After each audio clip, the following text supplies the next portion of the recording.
was a California August in '82 when my mother gave birth to the Spam Tech crew. 13 years later had me looking at Linux. Programming made me stronger like Papa the Spinach. Now, people know that a DG carry weapons, but if that weapon is a nest you step in, we finish Contra with only one life. Finish Metal Gear 2 using only a knife, right? People might think that we're frontin', then they see all the noobs online that I'm putting. My rhymes flow just like my code, even though my source is owned by SCO. What about my Indian? I keep it low. See me on Gunbound, call me pro. I'm a certified legend, but I'm still your bro. This is a PSA, boy, the more you know. I'm a legend everywhere that I go. Every distro, every Craigslist hoe pumping they fist, yo. Can't get enough of Whitey Cracker's jams, and they can't get enough of Whitey Cracker's spam. I'm a legend everywhere that I go. Every distro, every Craigslist hoe pumping they fist, yo. Can't get enough of Whitey Cracker's jams, and they can't get enough of Whitey Cracker's spam. I said my heart's wide open, goatsy, and my windows min like Ho Chi. I'm just another nerd, but I rap about it. Shit talk on the net, then I laugh about it. I've been caught slipping like the Star Wars kid when I'm on eBay sniping a bid. Catch me on a webcam like Numa Numa. See me at the club and I'm rocking Puma. Another net legend if you see me yodel. Spit a little something that's anecdotal. Tell me about the time the E-Bombs world stole your chop like I stole your girl. Catch me on Gen May, not something awful. Low tax would ban me, raffle. I'm a certified legend, but I'm still your bro. This is a PSA, boy, the more you know. I'm a legend everywhere that I go. Every distro, every Craigslist hoe pumping they fist, yo. Can't get enough of Whitey Cracker's jams, and they can't get enough of Whitey Cracker's spam. I'm a legend everywhere that I go. Every distro, every Craigslist hoe pumping they fist, yo. Can't get enough of Whitey Cracker's jams, and they can't get enough of Whitey Cracker's spams. Yeah. I'm a legend everywhere that I go. Every distro, every Craigslist hoe pumping they fist, yo. Can't get enough of Whitey Cracker's jams, and they can't get enough of Whitey Cracker's spam. I'm a legend everywhere that I go. Every distro, every Craigslist hoe pumping they fist, yo. Can't get enough of Whitey Cracker's jams, and they can't get enough of Whitey Cracker's spams. Yeah.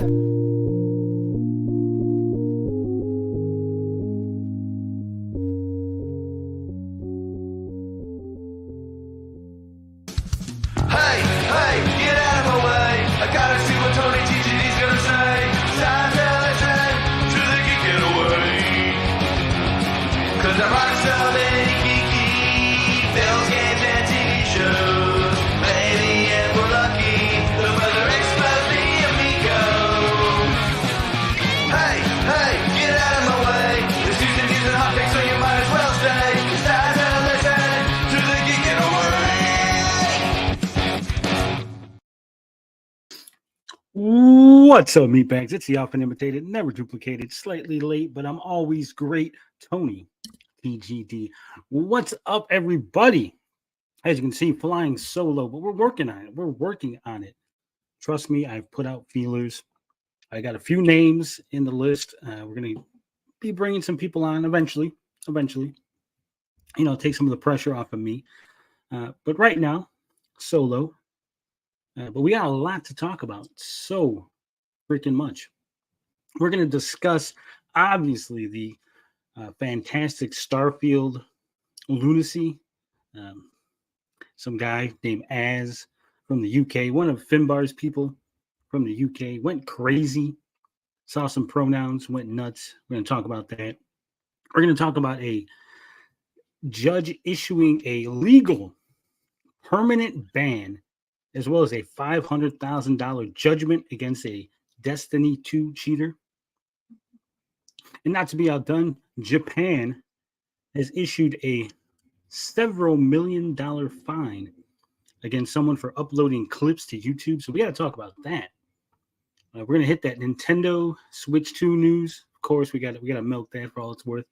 And then a former PlayStation boss complaining about Apple, Amazon, Google.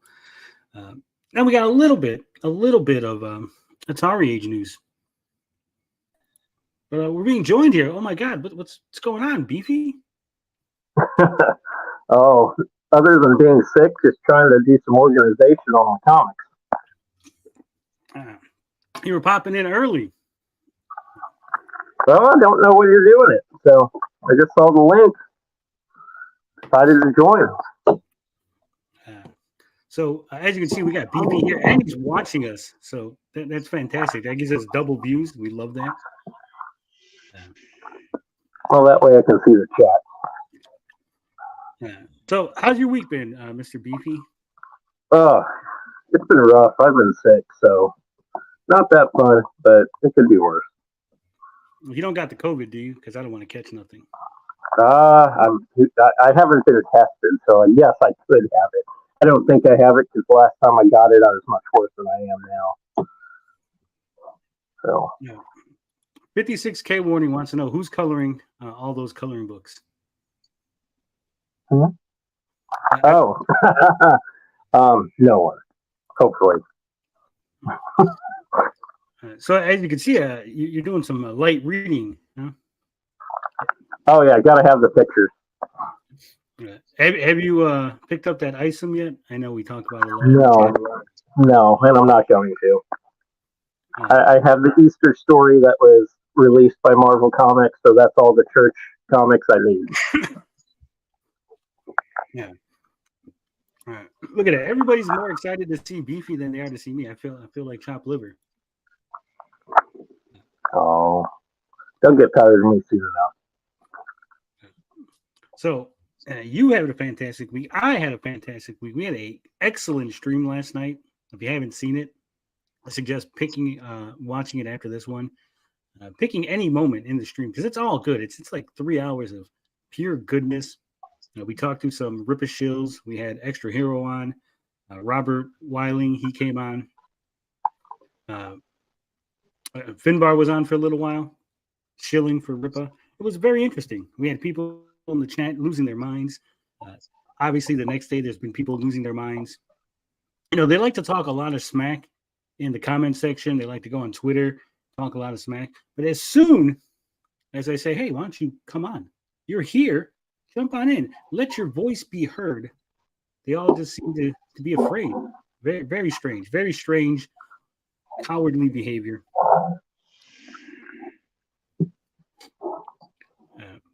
Work, it's going great. It's going fantastic. So everything's good here. Since you're here, Beefy, you are the Atari Age OG. You know more about what's going on over there. So I figured you're here now. We might as well start off with the big news, right? The big news in the retro community, as broken by GameIndustry.biz. Atari acquires Atari Age. Publisher picks up retro community, brings site founder Albert Yaruso on board as the internal historian. What was your initial reaction to this? Oh, I wasn't surprised at all. Mainly because of the last chance sale at Atari Age. And if you paid any attention to the games that were on sale, you would have noticed that they were obviously related to different companies' IPs, but also the games that weren't on the last chance sale, or that was owned by someone else for Atari, and they were still for sale. So I wasn't really surprised. I actually asked Al in private, and he kind of played coy a little bit because I saw someone speculating about it, and I'm like, "Hey, have you heard about this?" And he's like, "Yeah, I'm busy." Basically, so I really wasn't surprised at all. But that's just because I was paying attention to what was happening in the store. Do you are you listening to the audio from YouTube through your phone or TV? Oh, am I echoing really bad? We're getting a little. It's a little bit. If you got headphones and you put them in your. Well, I got some earbuds in, but that might be part of the problem. Could be.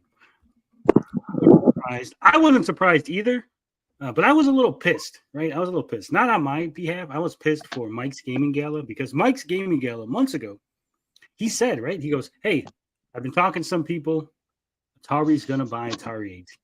He said, "I got inside information." He let people know, hey, this is going to happen. And what did everybody tell him? They all called him a liar, a sensationalist, that he was just looking for attention on his small YouTube channel. All the typical insults that are hurled at people, right? But I haven't seen any one of these people come back and say, hey, I'm sorry, Mike. We screwed up. We shouldn't have came at you that way. Very crappy behavior. It's the behavior that we've gotten on this channel, right? Where people are like, no, that's not true. That can't be true because Tommy Tellerico told us it wasn't true. And that's the same way they were doing it with Mike. They were, Al said it's not happening, or I haven't heard nothing, because you haven't heard something, because you don't have somebody who's giving you information doesn't mean it's not true. All right, we'll see if I can hear you this way. Is it less echoey that way? Yeah, it's perfect this way. I was just bitching on Mike's behalf because they treated him pretty shitty, in my opinion, when he broke the news months ago. I'm not sure why people were upset at Mike, if you're talking about the Intellivision thing. No, I'm talking about Mike. He said that Atari was going to buy Atari Age months ago. And they came at him like he was lying.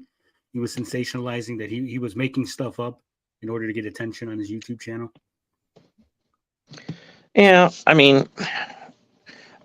there's people that are upset at Atari Age. If you've read any of the thread, I don't really understand why. I could take a guess why, but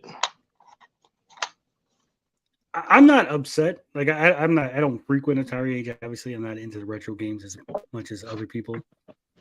But I am kind of shocked because I've seen a lot of people going, "Oh, this is great news. This is going to be awesome." And I'm going, never in the history of forever has a forum been taken over by a corporation and it's led to good things, right? It's never happened. Why is this going to be any different? And sure, it's going to, they're going to give you all the rhetoric. Guys, don't worry. Nothing's going to change. It's all going to be, we're not going to censor criticism. We're not going to do any of those things that you're assuming we're going to do. It's going to be the same. It's going to be the same forum it's always been. Except, right? Because they always do the except. Well, we can't do this thing because, right, we should have been doing this anyway, but now we really can't do this, homebrew thing over here. We can't sell those IP because we don't actually own them, and Atari doesn't either. So we can no longer sell those either on the shop, but everything else is going to be the same. It's going to be the same. Yeah. And I go, and it's complete and utter bullshit, right? Maybe today it's going to be the same as yesterday, right? And maybe next week, next month. But eventually, at some point, they're going to pull the trigger and shit's going to change because there's no reason for Atari to buy Atari Age if it's going to be the same, right? What benefit does Atari get from buying Atari Age if it's going to be run the same as it's always run? They could have just left it. Why? You're basically giving Al a bunch of money. I do think they could benefit from the community. You know about the taco thread and stuff with the last iteration of Atari. So I do think they could stand to maybe build themselves back up with their core audience. Now, granted, some of that core audience is just never going to like them because it's not the same company it was back in the 70s, But yeah. I do think they could benefit from that. I personally like this iteration of Atari better than the last one. They're at least putting out games. Yeah, I'll agree to that. But what I'm saying is, as far as Atari, if nothing changes, right? If the forums keep going on the same way they've always been, then Atari gets no benefit, right? Because it's the same thing. If they didn't touch it, if they didn't pay L a bunch of money, the forums would have essentially been the same, right? The only reason that Atari could benefit is if they change things, right? Like censoring criticism or using the forums to advertise, right? Maybe there's going to be ads, because I've seen some forums where there's say 3 responses and then suddenly there's an ad and 3 more than an ad, right? There might be ads interspersed now because Atari owns it, so fuck it, we're going to plaster our shit everywhere, right? Because like I said, there's the only other reason that Atari would have bought Atari Age is if they said, hey, if Al had came out and said, hey guys, if no one buys this shit by next month, that's it, I'm closing down. I can't run it no more, can't afford it or whatever, right? It's going to close down. And then Atari said, hey, we're going to swoop in and rescue the forums because we think it's a good thing to have for the community and we don't want it to go away, right? That would be the only reason that would say, well, okay, I'll give him a pass for buying it, right? Because it was going to close down.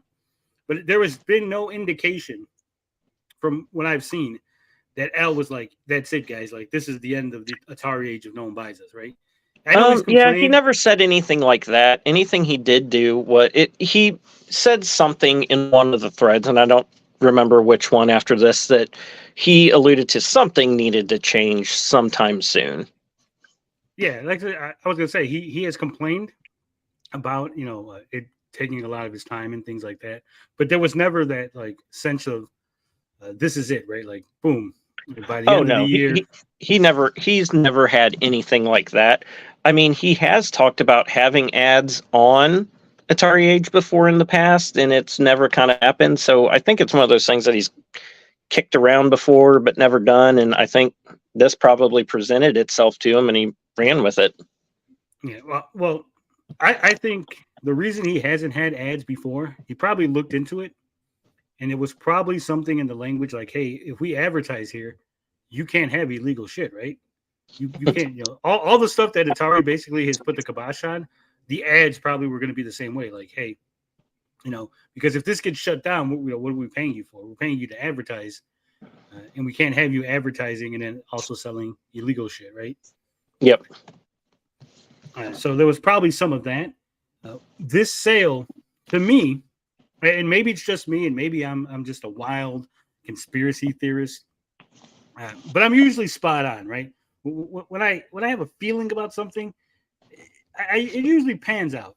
And my feeling is, this is all Tommy Tallarico's fault. Now, hear me out. Hear me out. We all know that Tommy Tallarico went to Atari Age. He used it as his home base, his base of operations, right? To launch his Intellivision Amico and tell everybody in the retro community what's going on. And this is the spot. And we've seen that there was strict moderation, right? Tommy and his goons could just do whatever they want. They could say whatever they want, insult people, break rules, flout conventions, do whatever, right? And Al and them would not put the kibosh on it. And it was always suspected that there was some sort of deal being negotiated between Tommy and Al, right? And so I think with everything we know about Tommy and how he's thrown things around, remember he promised Atari Creep that he was going to work on an ET. We're going to get ET for you, and you're going to work on it, right? He promised this guy that. Yep. There has been rumblings that he was talking about putting Rab on the payroll for whatever reason, right? So I could very well see that he approached Al and said, "Hey, we're eventually going to need a place to, congregate. When it launches, we're going to need somewhere to talk about the console. And you have a good audience. This is, some of this is our core audience, right? We're interested in buying it, right? But we got to make sure that it's going to be run to our standards, right? So in my heart of hearts, I believe Tommy pitched the idea of Intellivision Entertainment buying the forums. And the whole Intellivision debacle on the forums was a test run. Like this is how we need it to be run. And if you can't do it, then we're not going to buy it, right? Then eventually that fell through. And that's why suddenly L's like, oh man, I really, this is hard, because he thought he had a payday. He thought he had it. He thought all of his hard work was going to pay off. But Tommy was going to back that dump truck up to his house and give him that money. And then it didn't happen. And then he probably thought, well, you know what? Maybe I can get Atari to buy it, right? So I think this all spiraled out of Tommy approaching L with the idea of buying Atari Age, and that's how we got to where we're at. But like I said, that could be a wild conspiracy. That could just be my mind making stuff up. I mean, some people did think that there was some type of dealing going on. I don't know. I still mainly think that was just one mod doing not such a great job.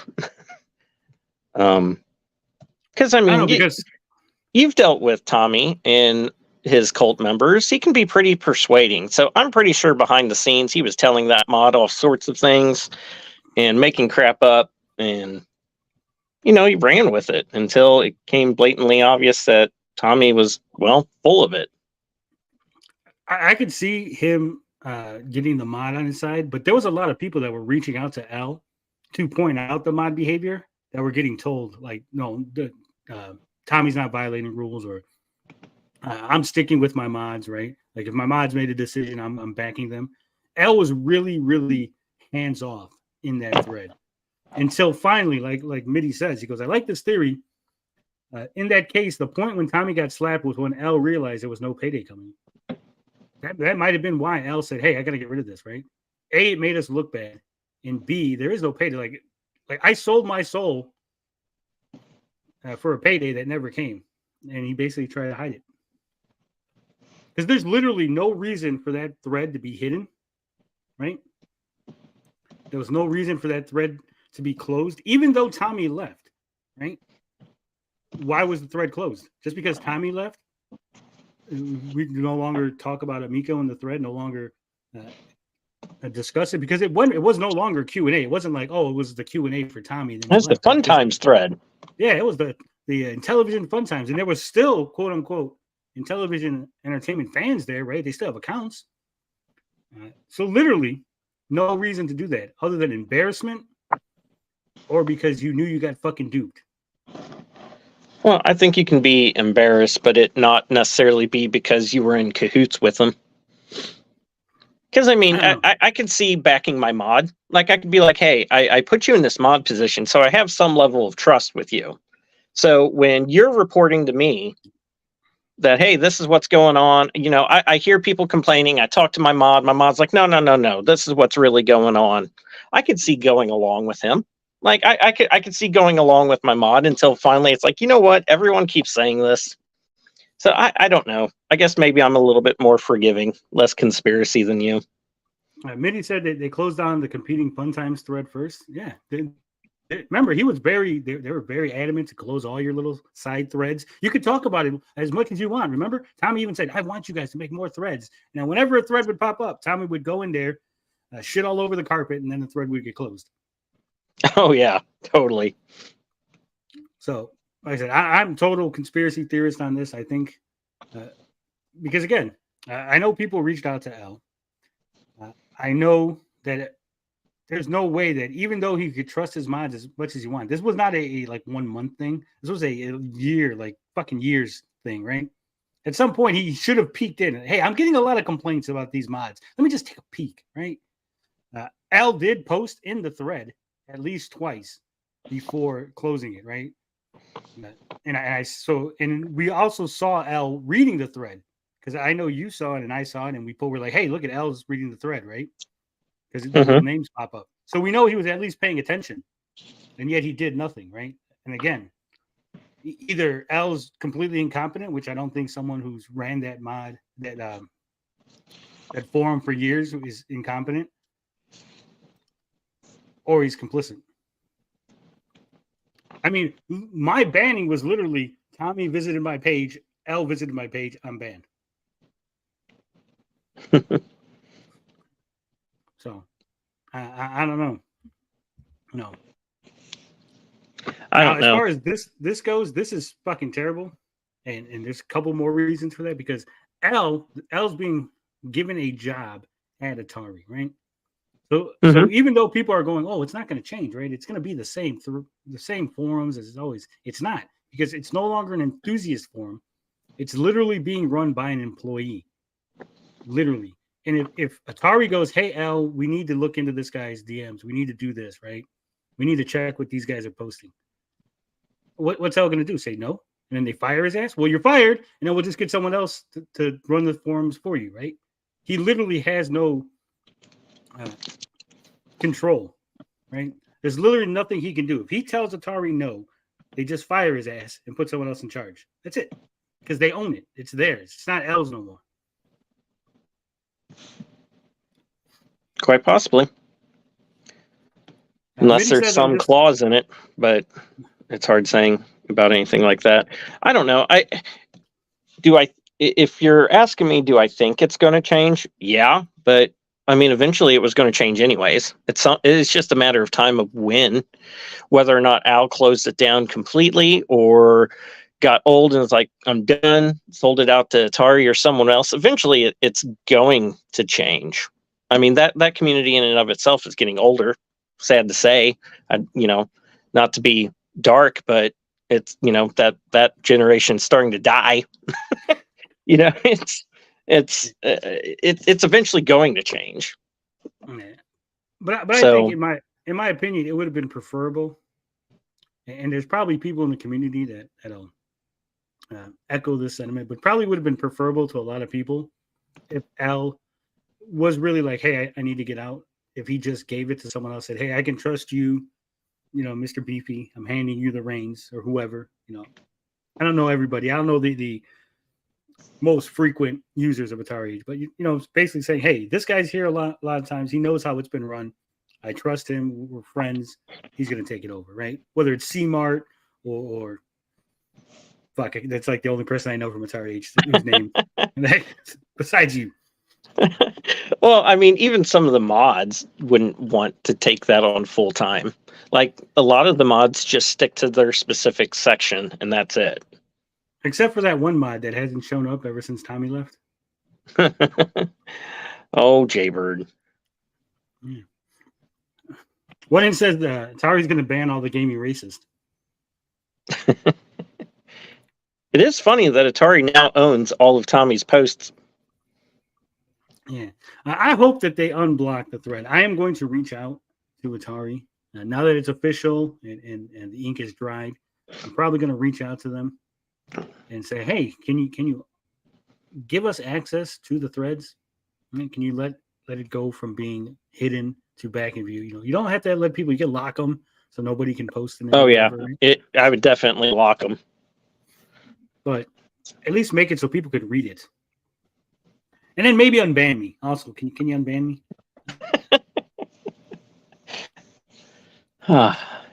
You shouldn't have posted in one of my threads, man. That wasn't even it. It was so funny because I made a video, right? Basically, they put me on mod approval, right? Yep. So I posted in the taco thread, and they didn't like that. Like, the people in the taco thread didn't like me. Like, I don't even know why. I was just like, I posted like a meme. They're like, this is old. Why are you talking about the fucking hotel? I'm like, damn, I'm new here, right? Like, fucking leave me alone. And then I posted something else, and I think it was like Jaybird, either Jaybird or the other one, the other fucking mod. They came in, right, and they're like, "Are you gonna behave, or are we gonna have to ban you from here?" And I'm like, I literally just posted like, "Hey, I'm excited about Atari." Like, what's something stupid, right? Like, why the fuck are you following me from thread to thread? And then they put me on like a 3-day suspension for that. And afterward, it was just mod approval. So I was like, fuck it. I'm just not going to come back, right? I won't come back. And then something had happened where I was like, well, let me go back and check Atari Age. And I posted something and it still had the mod approval. I was like, fuck. And then I think it was about like 7 hours later, I got the little email. You've been banned from Atari Age. I'm like, what? I think I remember one of your last posts being like a game recommendation to me. Yeah. Because I think when I first posted there, I think like one of the first posts I did was talking about Galloping Ghost, how they had the Primal Rage 2 over there. Huh. And so I posted that. So I posted like in the arcade one and the Atari and then the Intellivision one. And I really didn't even post that frequently, right? And I don't think anything I did deserved a full-on ban, right? Sure, you kicked me out of the Tommy thread because Tommy didn't like me and we butted heads, whatever, fine. Right? But come on. Are you trying to tell me you're not very annoying, Tony? Oh, I'm super annoying, but I'm not always annoying is what I'm saying. Finbar says Tony will reach out and they'll be like, nah, man, we heard about you. You're banned forever. Probably. But yeah, I'm going to reach out definitely to Atari. Let's see what's going on with that. Any other thoughts on this before we wrap this up? It's really not much to it, right? I know Al put out a little post and had a Q&A, but all that to me is just bullshit.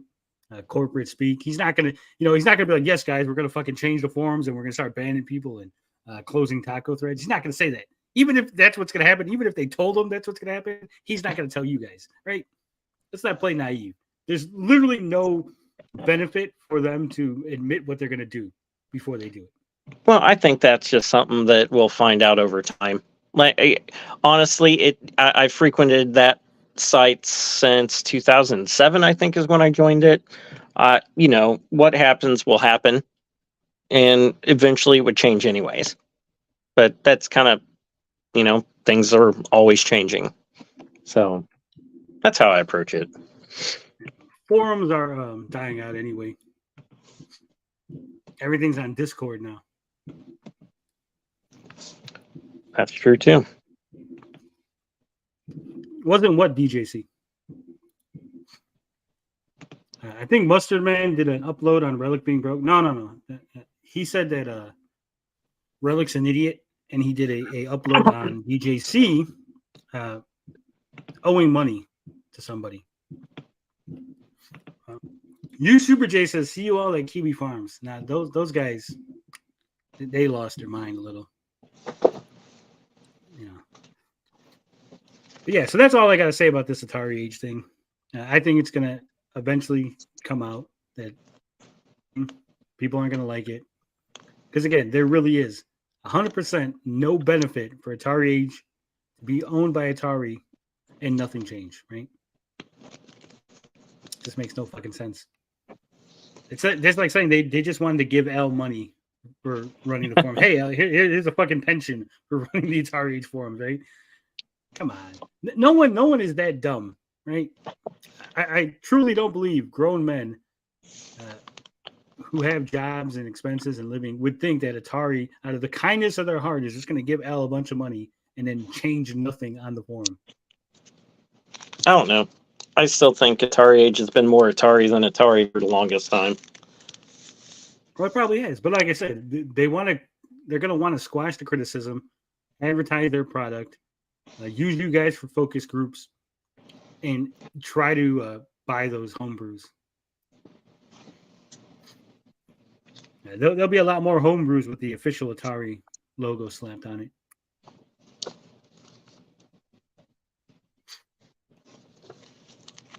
That's just my opinion. With that said, let's move on.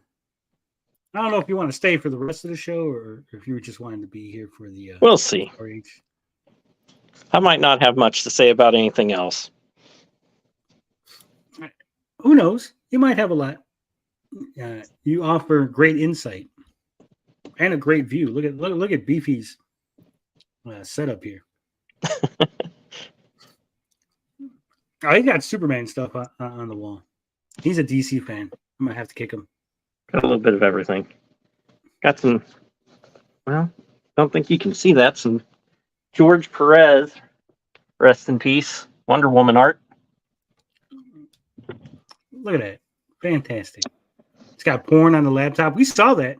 You thought you went by fast, but we saw the porn on the laptop. My comic stash, man. He changed it. You hit you reached over, you're like, shit. Control Alt. Christopher Barker says, I too am a DC fan. It happens. It happens. Good boys are led astray. Can't fault you all. How do I bag and board my floppies? If it's expensive, like something like this, single bag and board. Actually, this one's in a Mylar as well. But some of the newer stuff to save space, like this, I kind of set bag, put so many in it, tape it. That's mainly a space saving. But if it's worth anything, then I'll probably set bag it. Do you tape them? Well, because I was taping them for the longest time, and then I was like, I'm still reading them. Like every time I read them, I gotta like crack open the tape, and they're like, just stop putting tape on them and just fold. Oh yeah, I tape them because the little flaps coming up is annoying. Use magic tape. That is a comic book staple. Scotch magic tape. It's about the only tape I've ever found that if you accidentally get it on the comic cover, you can possibly get it off without ruining it. I just fold it in now, like fold in the flap. Nah, tape it. It's not like it's airtight anyway, so it's... No. Yeah. How many floppies do you think you have? I think I'm around 14 to 15,000. Damn, he's got his own comic shop there, guys. But that's in the man dungeon. Yeah. Any really valuable ones we can go to your house and steal? These boxes right here. I was looking through the, speaking of floppy, seeing what I might need to rebag. First Jonah Hex. Let's see here. This one that I showed earlier, first Silver Age Captain America comic. That one's probably in about near mint condition. First Daredevil. Mixed up. What's this? It should be like a whole box full of Captain America comics and like a whole box full of Daredevil. None of this mixing shit. No, I've separated out most of my high dollar ones. You know, that way in case of a fire and I need to bust down the window, I know which boxes I'm going to use. All right. Let's see what we got here. 56K, he's really interested. Are you a diagonal scotch taper or do you go sideways?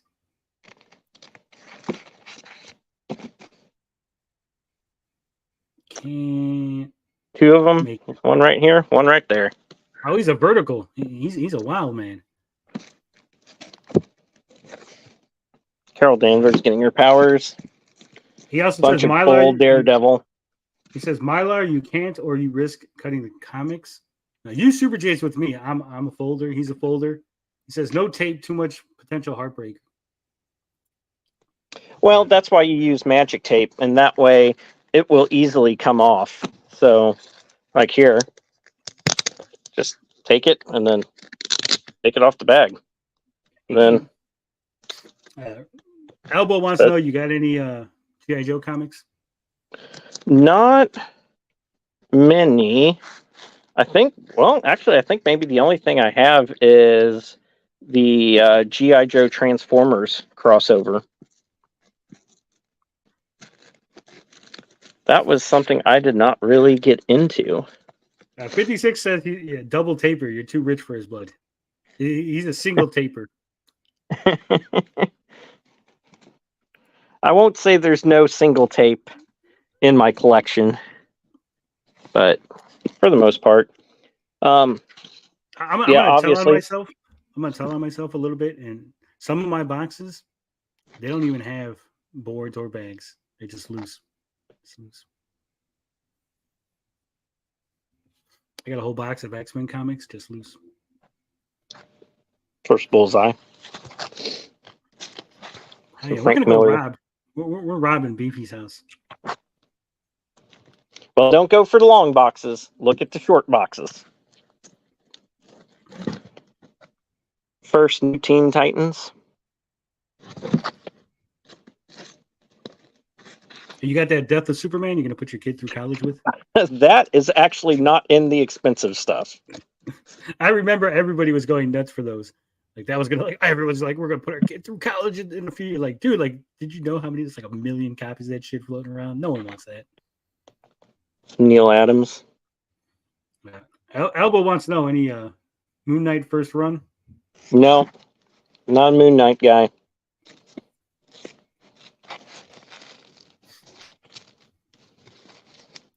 Some early Warlock. First Thunderbolts. Got that one at a steal. How much did you pay for it? $6.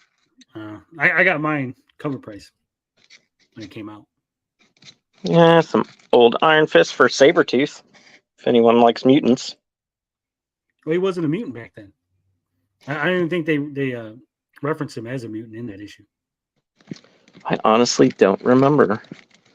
But no, I got pretty much a full run of Volume 1 of Daredevil. The only one I'm missing is number 7, which I think is the first appearance of Stiltman.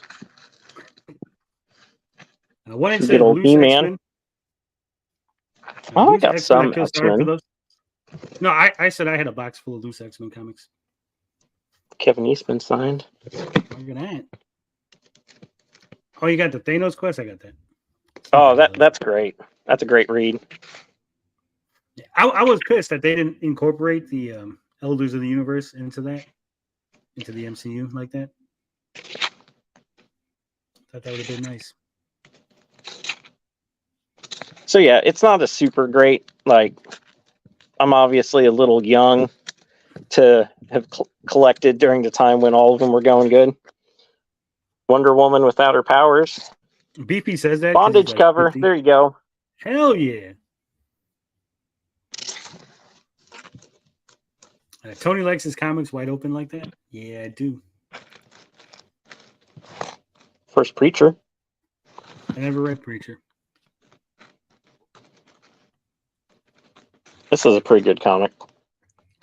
A saga? Yep. So what's the most valuable comic you have? It's either going to be the Captain America 100 in roughly near mint condition, or the Daredevil #1 in really rough condition. It's pretty rough. I don't know if it's picking it up there on the camera. Yeah, I can Got see a lot of that. chips on the spine. But the reason why this one would still be expensive is because it's literally his first appearance. So this one, because it's his first appearance. This one, because it's an early Silver Age Captain comic, and it's in really good condition. I'm thinking it'd be maybe a 6.5, 6.6, somewhere in there. What is that, Captain America 169? Nope, this is 100. Okay. I couldn't read the cover. I'm going to look it up. We're going to look it up right now and see how much money we're going to take from Beefy. eBay's got them going for $456. I got one for $329. These are a 2.0. My God, who someone has a graded 2.0 Captain America 100 on eBay right now. How much are they wanting for it? $250. Oh, I mean, geez, the cover that's an expensive reader copy. Yeah, the cover looks nice, so I don't know what it looks like. The back's missing. Oh, it's all yellow on the inside. Yeah, no one wants this shit. Who the fuck grades it? Like, if I sent a comic for grading and it came back as a 2, I'd just fucking rip it open. Like This would be one. This would be one that if I wanted to sell, would probably be smart to get graded. You can tell it's browning a little bit, but otherwise the condition of it's pretty near mint. See, so people don't think I'm full of shit. Graded 2.0. See, that cover looks whiter than mine. Yeah, but the inside, look at that shit.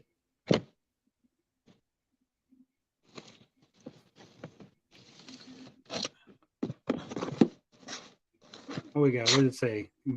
Condition good. A book that has been read but is in good condition. Very minimal damage to the cover. It literally got it graded 2.0. Why would you do that? I don't know why you would grade that low. That's a reader copy. You don't grade reader copies. I mean, unless it's obviously something like, Action Comics #1. He probably thought that he was going to send it for grading and it was going to be worth more, and then it just came back as a 2. He's like, what the fuck am I going to do? I can't not sell it, right? Probably not worth anything, but there's an old one. It's a 10 center. Old adventure. It might be. Might be worth something to someone to complete a collection. Yeah, that one's more in here just because it's so old. That's a good storyline. Avengers Annual #7. Good Thanos stuff. Here's a good Neil Adams cover. French Bicep says, maybe he doesn't read. Ever thought of that? Well, that is quite possible, I guess. 56K says low grades are good. Low grade price jumps are huge.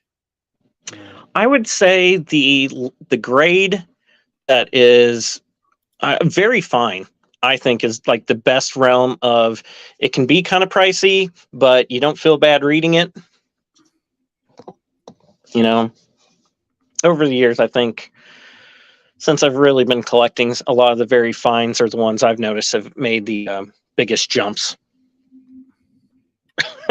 Finbar. Nappy man.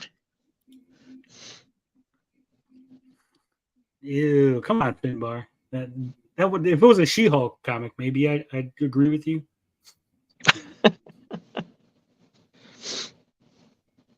Let's see. We're gonna go for the offers accepted. So on that comic, I'm seeing someone bought one for $3.99, $2.50. Wow, there's one going for $55. Woohoo! Snag them all up, Tony. Yeah, I'm gonna get right on that. Sell your Miko shell. I'm gonna see if they'll just ask for a straight up trade. Hey, I'll give you an Amico shell, straight up. But what's up, Blinded? We're just going over Beefy's comics and why we're gonna rob him. Moving on, we got to talk about some serious business. This is from Ars Technica, our friends over at Ars Technica. A judge issues a legal permaban, $500,000 judgment against serial Destiny 2 cheater. Restraining order also issued due to threats and harassment of Bungie employees. What?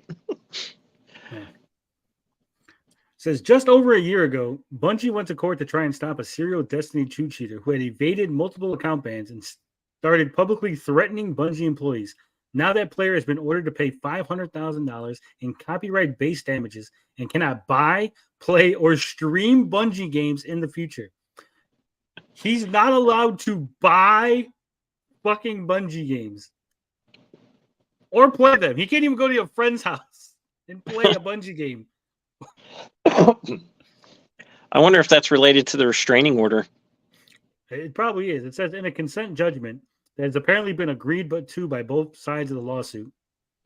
District Court Judge Richard Jones agrees with Bungie's claim that the defendant Luca Leone's use of cheat software constitutes copyright infringement of Destiny 2. Specifically, the cheat software's graphical overlay and use of injected code creates an unauthorized derivative work that violates federal copyright law. The judge imposes damages of $150,000 for violations on each of the two infringed works. Destiny 2 and its expansions. Leone also created new accounts to get around multiple ban attempts by Bungie and tried to, quote, opt out of the game's license agreement as a minor in an attempt to do a legal end run around Bungie's multiple account bans. This made each of Leone's subsequent Destiny 2 logins unlicensed violations of Bungie's copyright, according to the judge's order, which tax on $2,000 in damages for each of at least 100. He ban evade 100 times. At some point, they were like, they really don't want you to play. There's your sign right there. Yeah. The judge's order in this case also includes what could be the most extreme permaban in gaming history. Leone is prohibited from, quote, obtaining, downloading, copying, playing, streaming, or otherwise interacting with Bungie games going forward, as well as from possessing and or promoting any cheat software associated with the game. Could you imagine? He's got to be checking the fucking news. Like, oh, is Bungie buying anything? Shit, Bungie's buying this company? Fuck, can't play those games anymore. That's hardcore, man. That's fucking crazy. Haunted Witch says, discover the cheat, let someone else be the cheater. Well, he was using cheating software. He was implementing cheating software. Yeah, he's not allowed to play any Bungie game ever at all.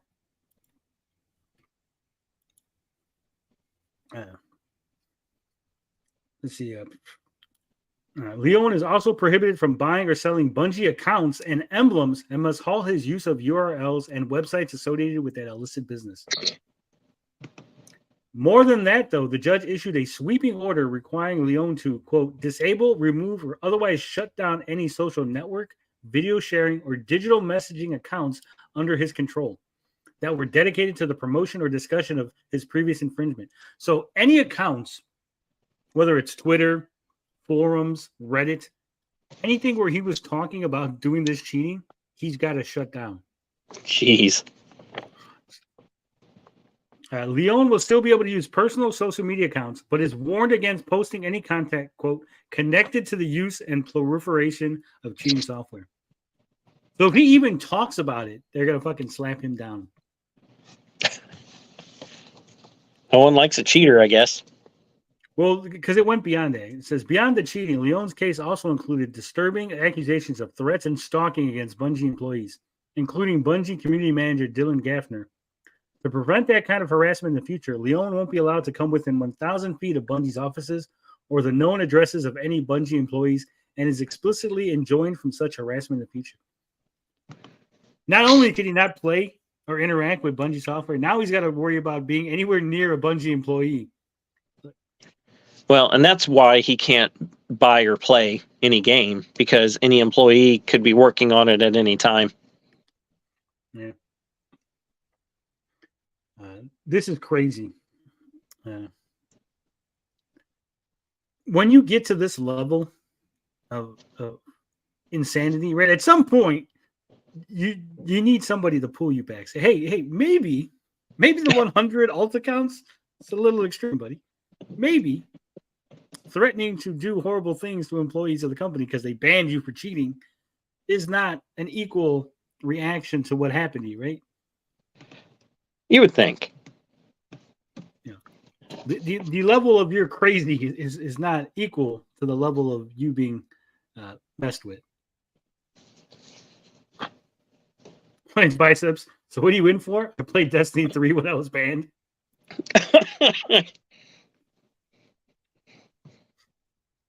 Mitty says it takes some seriously bad lawmaking to have this be a copyright violation. Well, the copyright violation was him using the cheating software, not playing the game. It was the use of the cheating software in order to, it was running the code through the cheating software, and then he was distributing it. That's not in the lawsuit, in the article, but he was selling it. He was selling the cheating software and promoting it. And because, like I said, because of the way the software was running, he was basically selling an illegal copy of Destiny 2.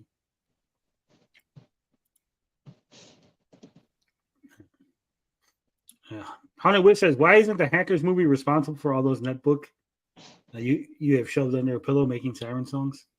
I don't know. Yeah, that kid found out. He fucked around and he found out. This is what happens when a company figure out that their lawyers are getting paid whether they're working or not. This is the kind of thing, right? Like cases like this is where you point out, where you go, you remember when you said nothing's going to happen to me, right? You go, well, this could be you, right? It might not be you. There's like a good chance that this won't be you, but this is a possibility. This is always a possibility, right? Like, can you play Halo 1? I don't know. So it's iffy. I wouldn't even take the chance. What do you even?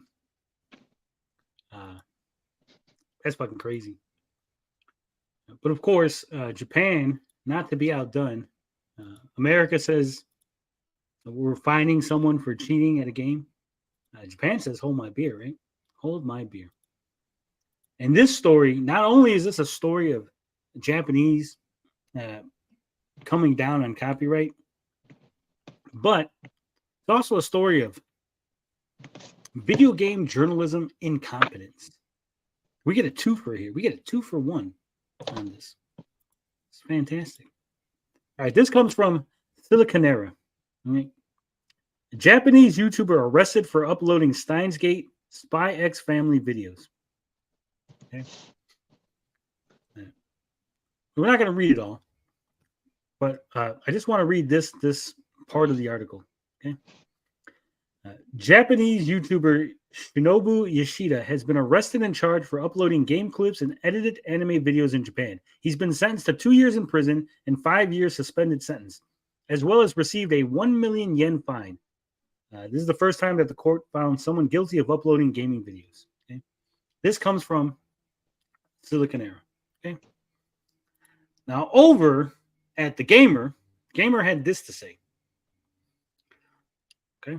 In an article from Japanese outlet Asahi Digital, translated by Twitter user Karoshi Murad, it has been revealed that Yoshida has been sentenced to either 2 years in prison or a 5-year suspended sentence and whacked with a 1 million yen fine.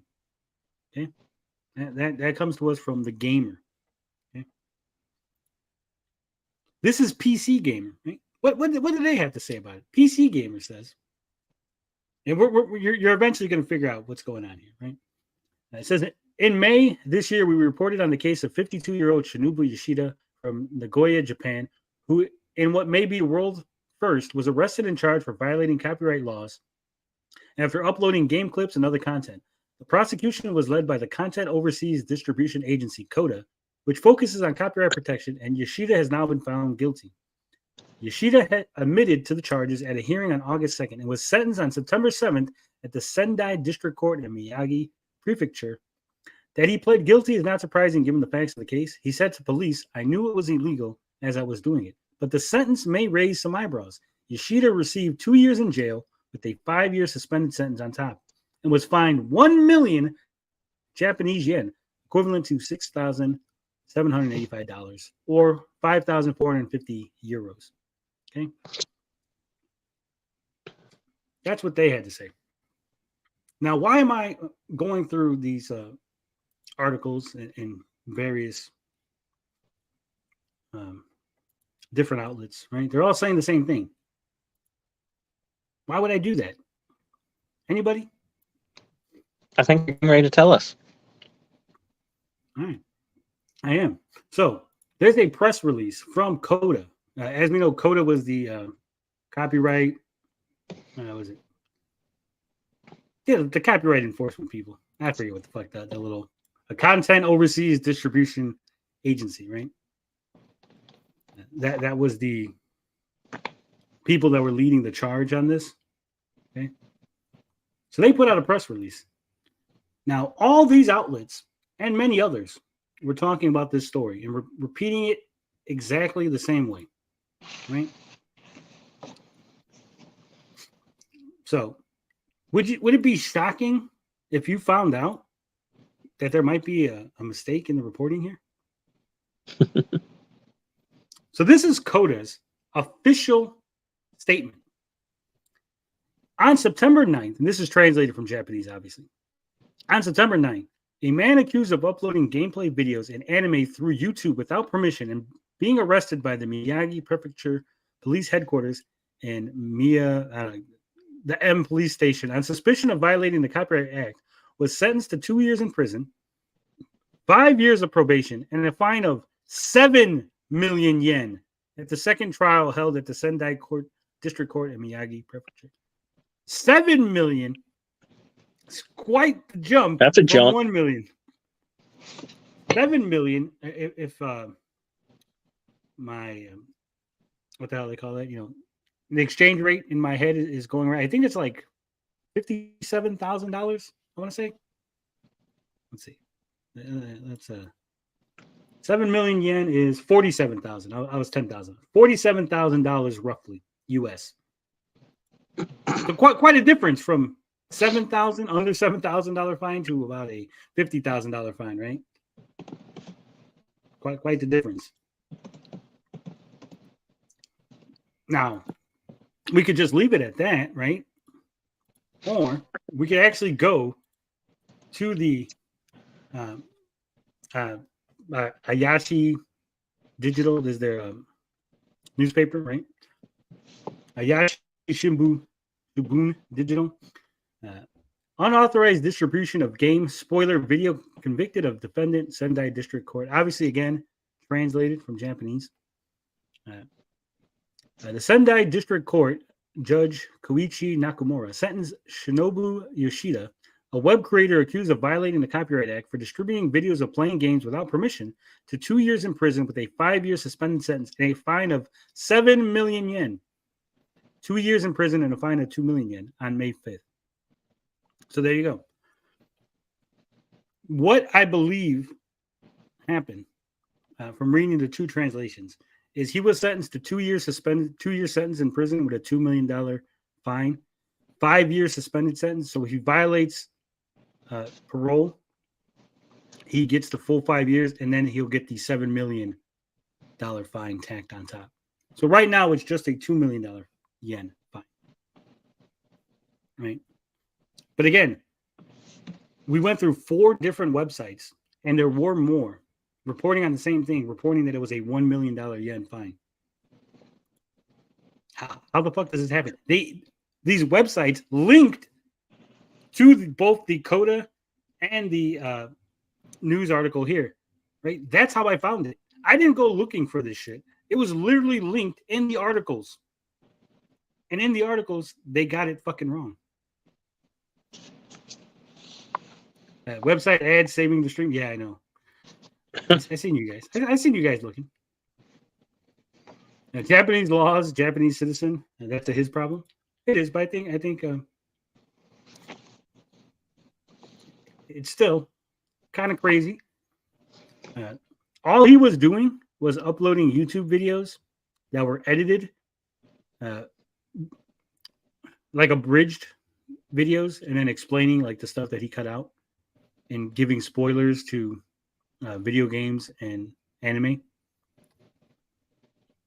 Sure, it was probably a violation of the copyright.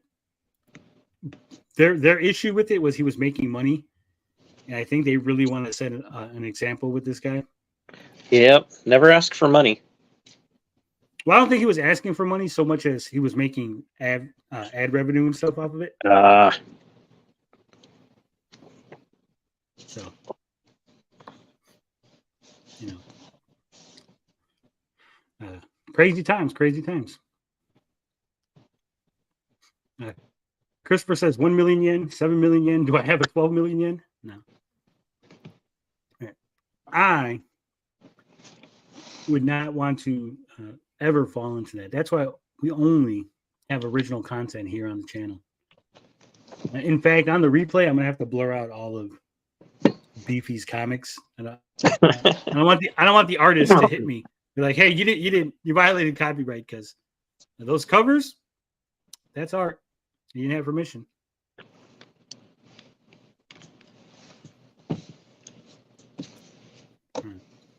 Japan takes spoilers really seriously. Yeah, they do. There's some games, right? And like Persona 5, it literally says at the beginning that you're not allowed to stream it, right? And then if you try to stream it through the PlayStation, it's like it has that blocked scene enabled. So it's like, boom, you entered a blocked scene and you're not supposed to like stream any of it. Now you can get around it, obviously, with the the capture cards, but that would technically be violation of copyright law. They did the same thing with Arkham Knight. I don't know if you guys remember when we were playing Arkham Knight, like suddenly, like boom, like I got to the end of the big reveal of who the Arkham Knight was, and then the game was like, you're not allowed to stream this.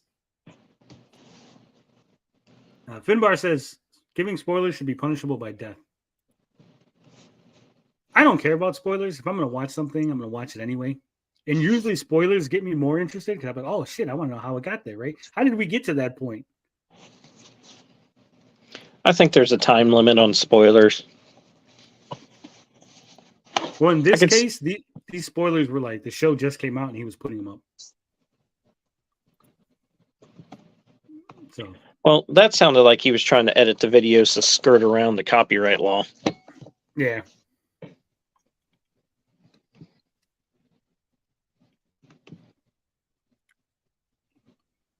Now, I don't know if you're familiar with Star Wars. Are you a Star Wars fan? No, not at all.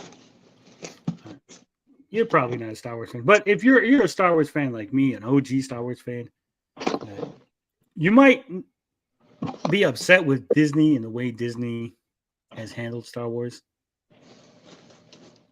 But there's somebody out there who's speaking for us. Somebody who has finally stopped letting things pass and is just going to tell it like it is.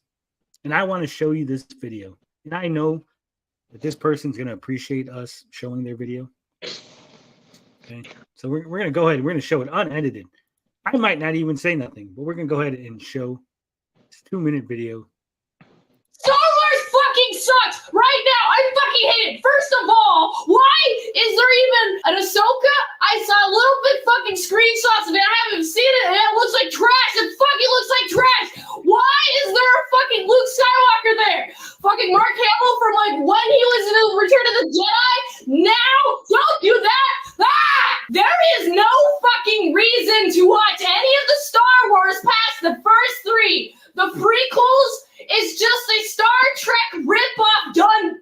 silly, okay? They're trying to do the whole political thing. No, not in Star Wars. Star Wars is not about politics. Even the sixth one is ruined by the CGI that they added. And the Ewoks, first of all, the Ewoks make no practical sense. How are you going to destroy the Empire using rocks and sticks? They have guns, lasers. How the hell does the fucking Ewoks stop the Empire and destroy the second Death Star? Why the fuck is there a second Death Star? Don't you learn from the first fucking movie where fucking Lucas destroys it so easily? Why are you making a second one? That's just a waste of resources.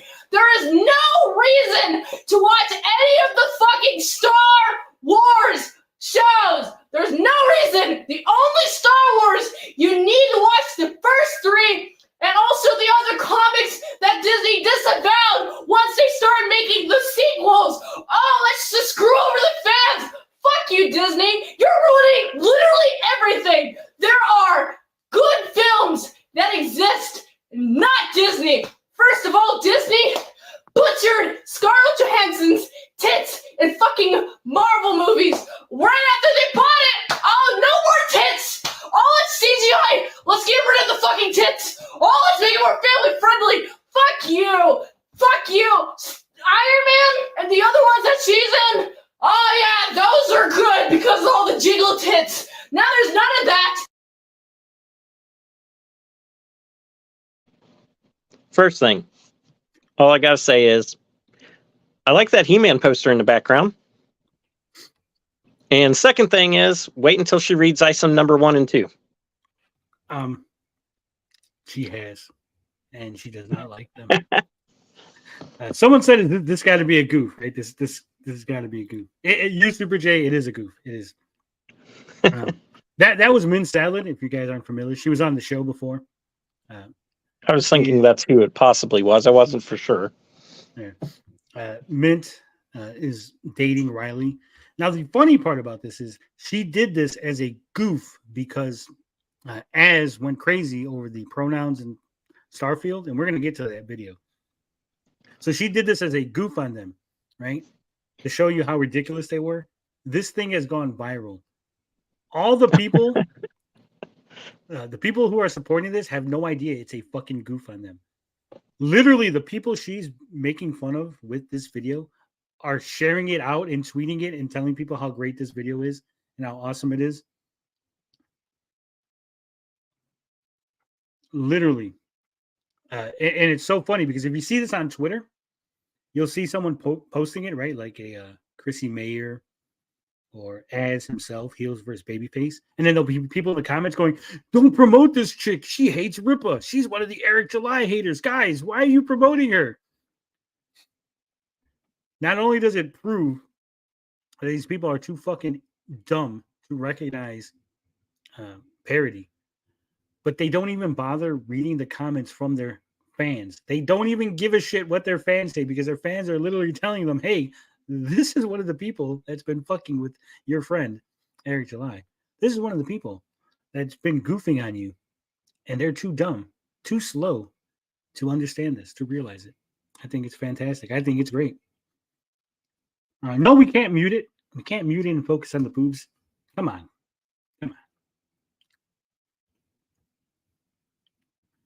Mitty says, wait, does she even mean with the first three? Doesn't sound like she means the original three, but the shitty ones that came around. No, she doesn't mean anything. She doesn't. She just said a bunch of stuff. E.G. Mar says, who is this? It's Min Salad. Min Salad. Rabbit Dude says it's Boob Lady. She does not have an OnlyFans, 56. She has a Fansly. She had an OnlyFans, but she has a Fansly now. Yeah. Yeah, see, even Finbar knows. Fansly, let's get it right. Let's get it right. No, she got rid of her OnlyFans. I think they got a banned her or they kicked her out. Something like that. She calls herself Min Salad. Yeah, Min Salad. You can find her on YouTube under ASE Presents. So, like I said, she's a friend of the channel. We've had her on. Very nice lady. So, I just wanted to show you guys that. That's a little taste. The full video is like 10 minutes. There's like a 10-minute version of that. Oh, geez, that's 10 minutes.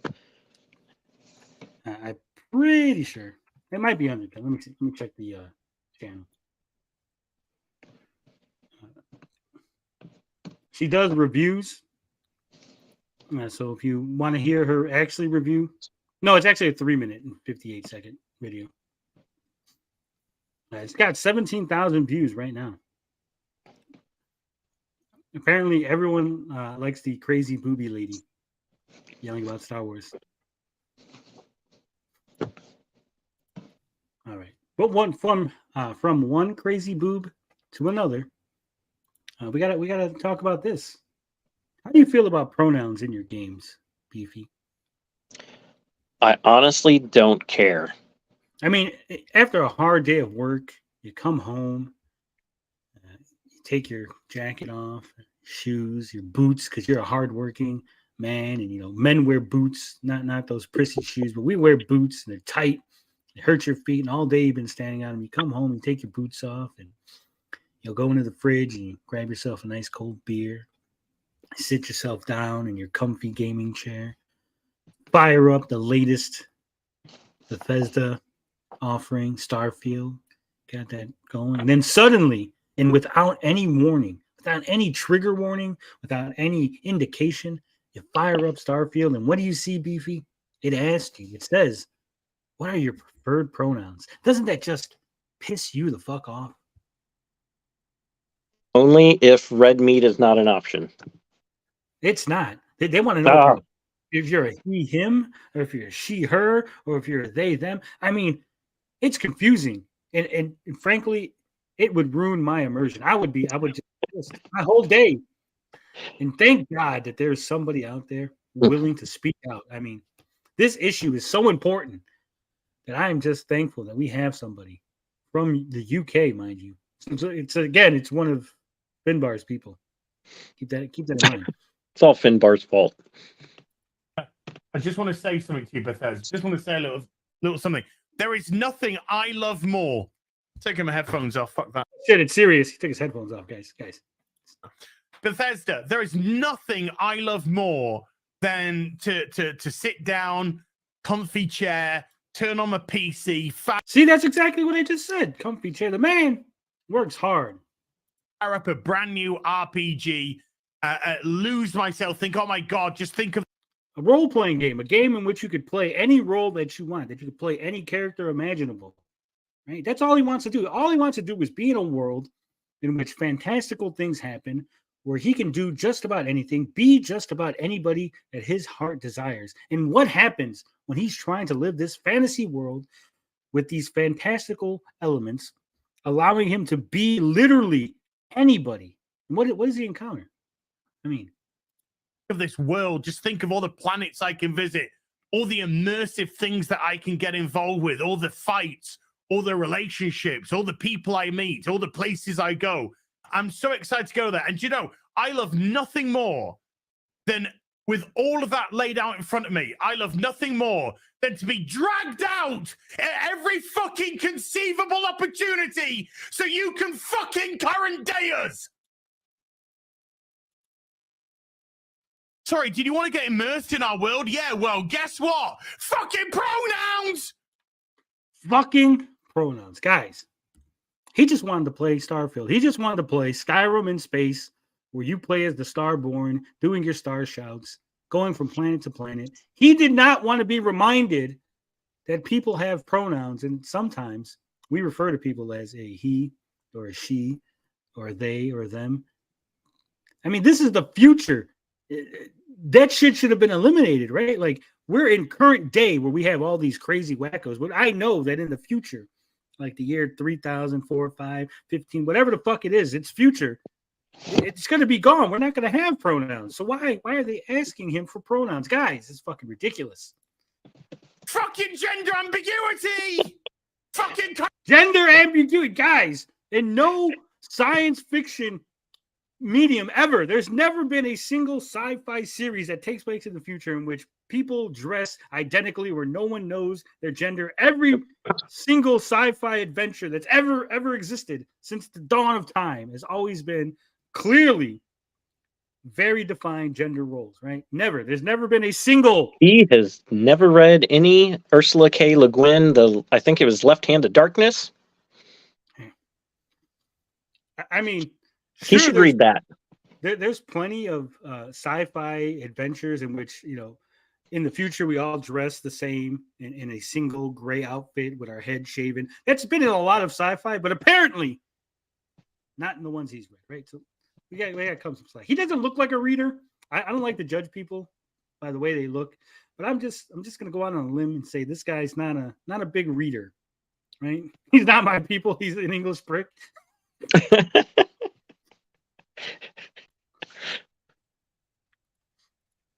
Current day Californian shit!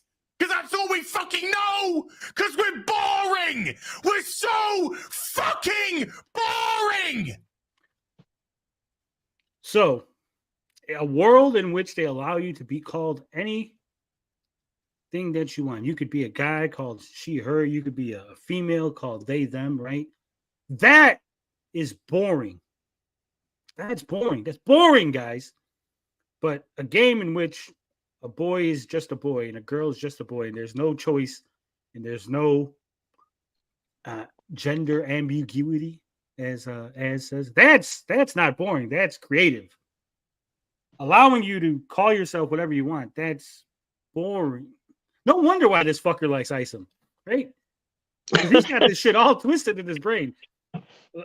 Like, there's literally no fucking reason, right? If it forced you, if it was like, hey, you cannot play as a boy, you have to be a girl, right? You have to be a furry. It's like that. I could see maybe complaining, like, hey guys, I wanted a character creation, and they've basically forced me to be a female with a dick, but I'm called fucking Dragonkin, and also like my uncle is my fucking husband, right? Like, I'd be like, okay, that's probably weird, and like you should have a choice in that.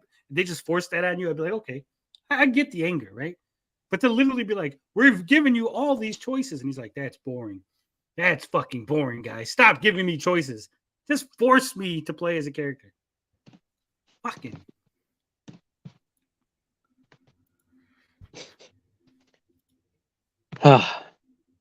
We can't see past our own fucking reflection. That's the level of our narcissism here at Bethesda Western Game Company. Fuck your immersion. Fuck you having a good time. Fuck you falling into a world and just getting lost. No, no, no. Current fucking day.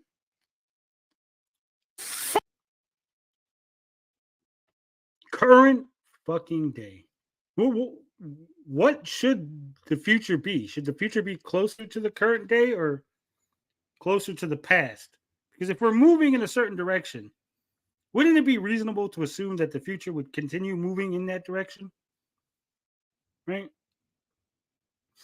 And at the very least, I would believe so. And again, at the very least, this is allowing you choice. It's not forcing you to do anything, right? It's not forcing you to pick.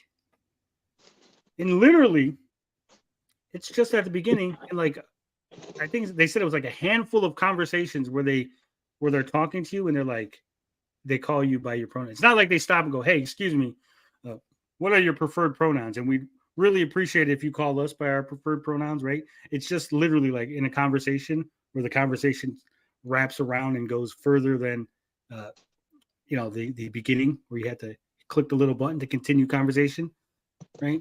And they just call you they or them or she or her, right? It's not even a big fucking deal. Fuck off! Damn.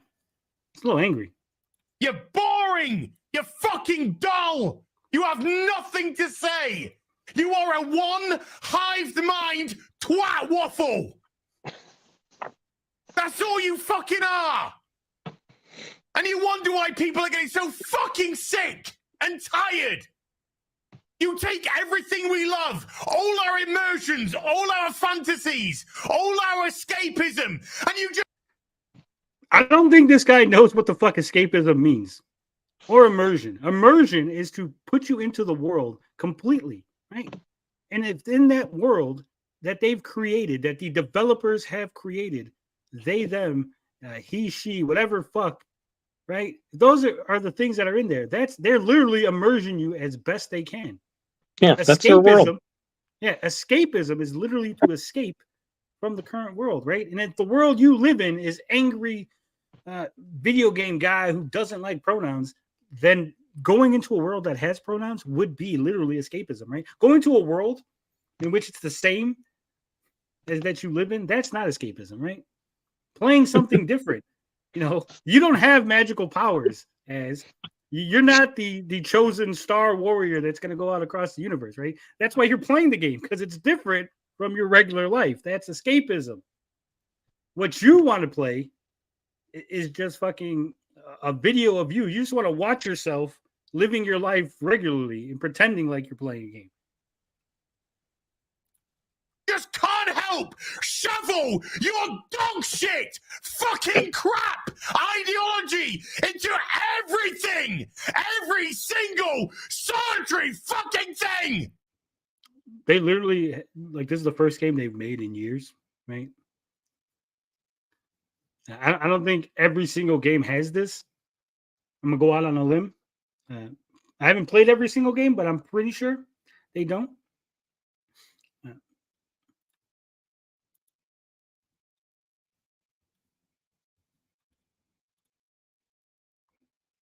He's very upset. Look at him. So I'm guessing he is being serious? He was so upset, guys. He was so upset that he went on a 2-minute and 34-second rant and then turned the game back on. And turned the game fucking back on. I'm so pissed at this game letting me have choices that I'm going to play the game. What a fucking clown. He's not a clown. He's a whole goddamn circus. Look, if I ever was that fucking pissed at something, right? Whether it's a movie, a TV show, book, comic, video game, I sure as fuck wouldn't be playing it. I sure as fuck, I would have been like, hey, sorry guys, we're not playing Starfield anymore because this fucking no joke. You know, it's boring, right? It's boring, guys. It's fucking gender ambiguity, pronouns. Well, then fuck it, turn the game off. Return it. I'd at least have some respect for you if you turn the game off and return it. No, this fucker not only turned the game on and continue playing it, he literally has several other videos of him playing the game still. He's so fucking pissed to go on this rant that he continues to play the game. It's like, hey, I got fucked in the ass, but I'm gonna continue going there so I can get fucked in the ass more, guys, because it upsets me, but I like it also at the same time. I don't understand this mentality, right? I heard Diabetes made a statement that doesn't support his views. Yeah, it's weird. And here's the funny part, right? Here's the funny part. Baldur's Gate 3 does the same fucking thing. Baldur's Gate 3 has the same fucking pronoun choices, right? Why isn't where's the outrage for that game? Where's the outrage for Baldur's Gate?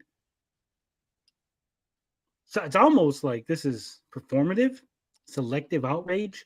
And would you believe that when people have made fun of him, he is now playing the victim? Guys, he's the victim. His little outburst, that's acceptable behavior. You telling him that he's a fucking clown, that's bad. You shouldn't be telling him he's a fucking clown. That's bad.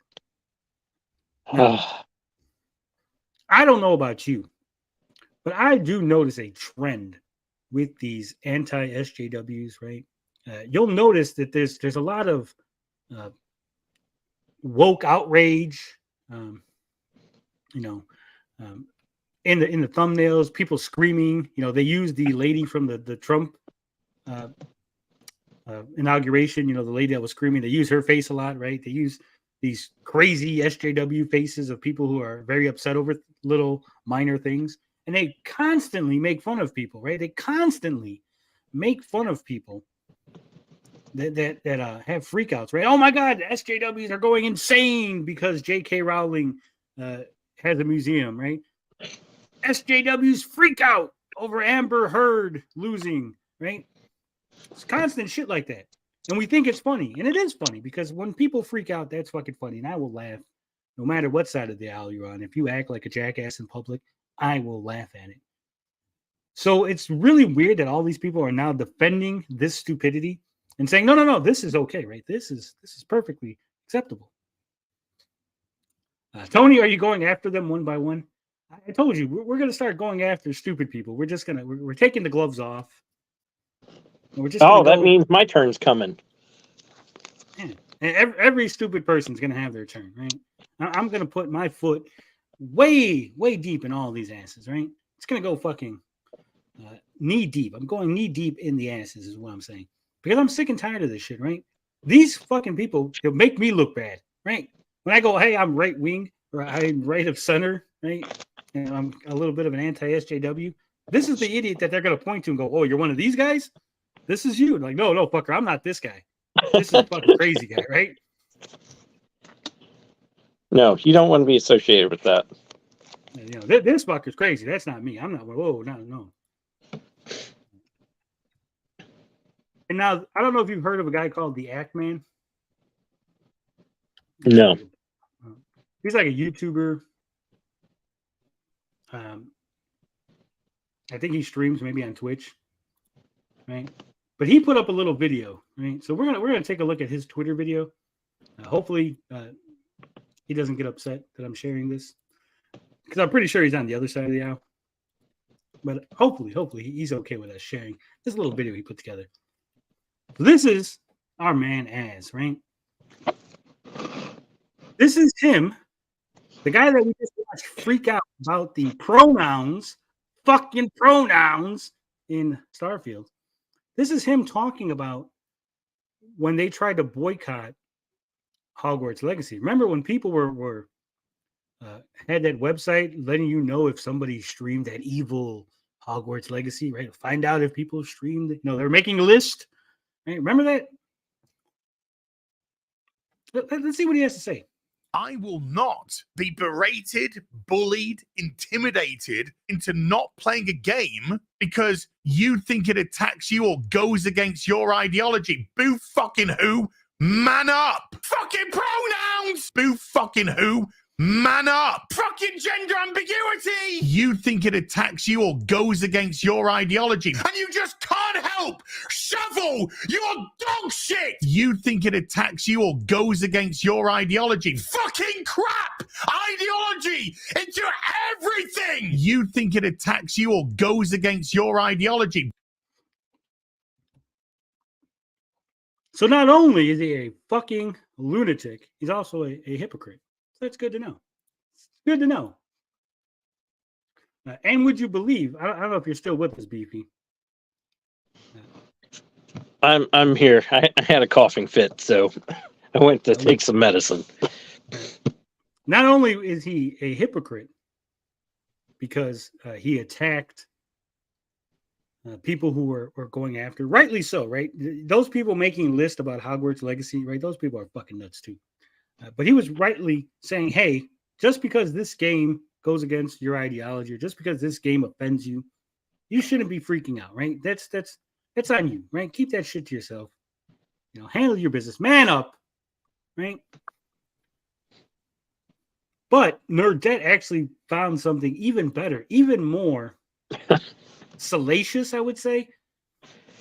Because this guy complaining about gender pronouns, complaining about gender ambiguity. He was very impressed with a certain part of She-Hulk. There was a very particular scene in the She-Hulk show that really stood out to them. He really enjoyed that. Would you hazard a guess what that scene was, Beefy? Was it the twerking scene? No, it was not the twerking scene. No, that was close. He was very, very impressed with the wedding scene. With the wedding. He was really, really, really happy with that wedding. Would you hazard a guess why he was happy with the wedding scene? I don't remember it off the top of my head, so I'm not sure. Well, let's heels versus babyface as this is courtesy of Nerdette. Let's see what he fucking pronouns. Fucking pronouns. I don't think I've ever seen anyone that hates the English language more. Yeah, he fucking hates pronouns. When they're like, "Excuse me, sir." Whoa. Use my name. Don't use a fucking pronoun. Is this yours? Oh shit, there's another pronoun. It's too many. But here's him talking about that She-Hulk scene. That was very, very impressive for him. And I was just like, oh, do I give it a point for Jamelia's Jubblies and the Bride's Jubblies? And I can't give.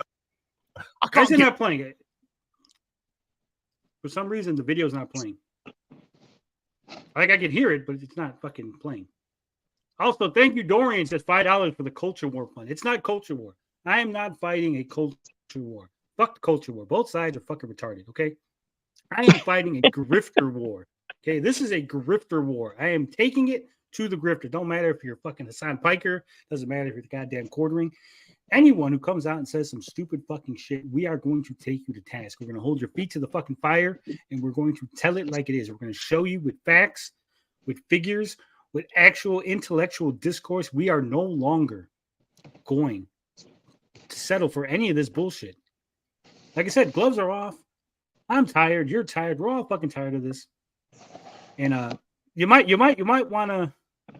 I'm going to hold this on the screen just because I'm going to hold you to task for this. Let me see if I can get this playing again. Hold on. Fucking pronouns. Oh, fucking pronouns.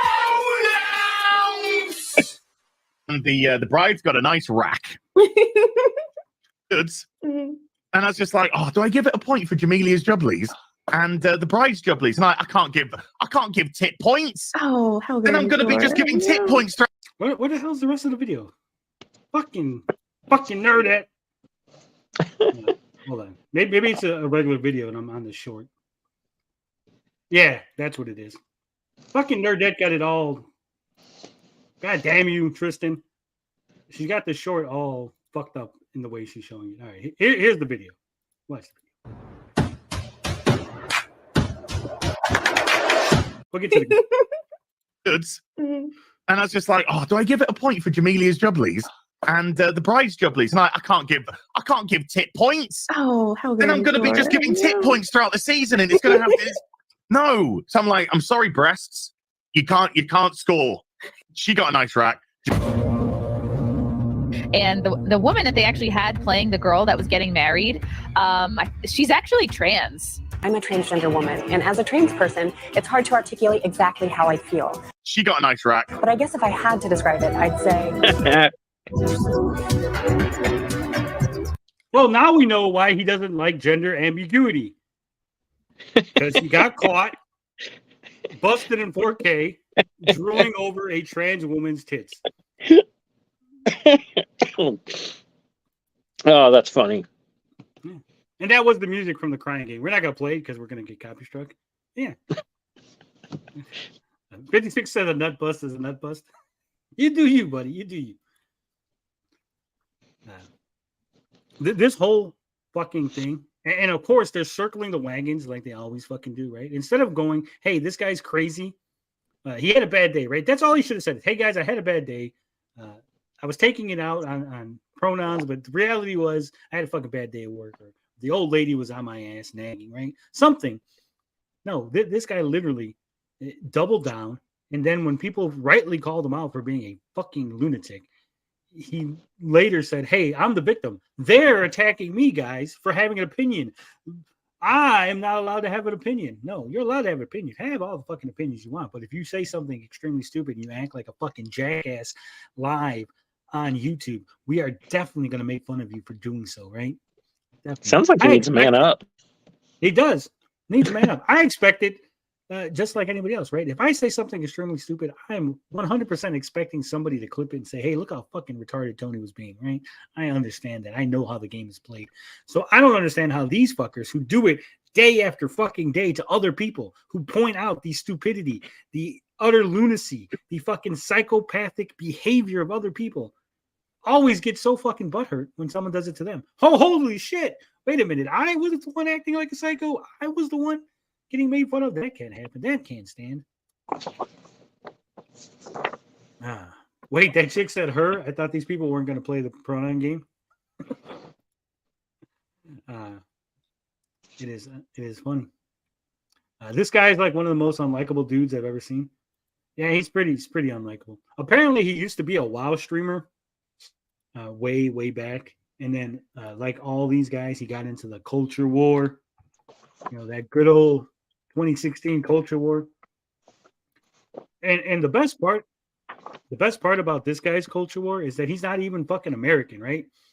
At least when it's an American guy doing it, I'm like, okay, he's here dealing with this shit. But he's literally been complaining about American culture and the American culture war, right? While living in the fucking UK. But here's his channel. I'm not, again, we're not asking you to go bother anybody, but I'm just showing you this because, again, 1, 2, 3, 4, 5 fucking videos of him playing Starfield. Now, for a grand total was 8, 11, 15, 20, 26 and a half, almost 27 hours of playing fucking Starfield. The game that made him shit his pants because they showed him pronouns. He then played it for 27 fucking hours. On stream. That's just on stream. Who knows how much he's been playing it off stream, right? But 27 fucking hours on stream after he shit his fucking pants and said, hey, pronouns have offended me. I don't know about you, but that's fucking retarded. I think he's just trying to get outrage views. Oh, he's getting them. He went viral. People were mocking the shit out of him. All the big names come out of the woodwork. Mitty says the culture war rages in the UK too, to be fair. It does, but like there's a culture war in the UK. There's a culture war everywhere, right? But if I was sitting here making videos complaining about the prime minister and what he's doing in England and this and that, you'd be like, what the fuck do you care, right? It has nothing to do with you. At least if I complain about Canada, it's close enough, right? Well, it's kind of close to the US, right? So if he complained about like the rest of Europe, I'd be like, oh, okay, it's close. You're on the same continent, right? Your politics are intertwined. That makes sense. But what the fuck are you complaining over here about Democrats, Republicans? Why are you complaining about AOC and fucking Trump? None of that shit affects your life. He probably does, but I'm saying he talks about US politics too. Does this ball of congealed spam jelly have a significant other? I don't know. Probably. Jan Ong says, whether biological female or not, the lady still had a nice rack. I think it's unfair, right? I think, in my opinion, this is only my opinion. Okay? And trans people, if you're upset with me after saying this, I don't give a fuck. Okay? Oh, boy. But I'm going to say it. I'm going to say what everybody is thinking. It is fucking unfair that trans people get to have perfect tits. Okay? Look, biological women have to just, whatever the dice roll gives them, they have to get, right? You literally get to go in there and pick them out. Like, hey, I want D cup and make them fucking symmetrical. And this one's going to hang exactly in here, right? You pretty much, you get to design your own fucking tits. And I think that's unfair. I think that you should just go in there like, I want to be a lady. And then a doctor rolls some dice and looks at a chart and goes, oh, 12, you get 8 cups. And you know what? The left one is going to hang a little bit lower than the right. And then God, you're stupid, Tony. Another guy rolls the dice and goes, hey, your fucking nipples are going to be cross-eyed. You're going to have cross-eyed nipples. Right? Because that would be fair. Right? Why do you get to design your own? It's not fair. I'm just saying, if you want to be a real woman, that's what real women have to deal with, right? They don't get to decide how their titties look, right? They don't get to decide what their ass looks like or their vagina. I mean, other than any woman that's ever bought a boob job ever. No, but they bought a boob job, right? They didn't change into a woman, right? They bought a boob job. You're not buying a boob job. You're turning into a woman. And so you want to be a woman, well, then pay extra. Like you're a woman and you get a boob job, right? Afterward is what I'm saying. Are you telling me you think they get their boobs for free? No, but they get it as part of the boob job. It's like one. Dorian with the $5 says they're complaining about the war they've already lost. It's kind of like when Southerners who can't accept they lose the Civil War. Here's the thing. It's not even a real war, right? There's no one's fighting. No one's going out in the street and beating the shit out of each other, right? Over this culture war nonsense. And a lot of it is fucking nonsense, right? The argument from the right, and I am on the right, and the argument from the right has always been, leave us alone, let us play the games we want to play, right? If a developer wants to show a game with a lady who has big knockers and she's wearing a thong and she's fighting fucking zombies, let us play that, right? That's what we want to play. Leave it alone. If you don't like it, you don't have to play. You don't have to play thong ninja lady fighting zombies, right? But we want to play that, so leave us alone. So now, by the same token, if they want to make a game that's blue-haired fat lady fucking decides the Capitol riots are fucking illegal, right? That's the game. Fucking let them play, right? You don't have to play it. You don't have to buy it. I don't have to buy it. I don't have to support it. I have to promote it. But I probably should shut the fuck up about it, right? Because I've already decided that, hey, people should just be able to play whatever the fuck they want, right? Yeah, like the Amico. Yeah, like the Amico. I've always said, hey, you can play it. I've never ever told no one not to play it or not to support it. I just said I thought it was stupid, and I was giving my opinion on it. Yeah. E.G. Mars says, good point. We have people like Pissy Punks, Sidney Watson, and Steven Crowder making money off Americans by telling them what they think is wrong with America. Yeah. Also, Steven Crowder is a fucking bitch. Okay. I don't know if anyone's seen the video of Steven Crowder berating his fucking pregnant wife and sitting on his fat fucking ass, telling his pregnant wife to give medicine to their dog and then not allowing his wife to take the fucking car, telling her that she can't leave the house. Fuck that shit. That guy's a piece of fucking shit. And we support him. We're not cool. We're not cool. Right? Can't be cool with someone that supports that shit.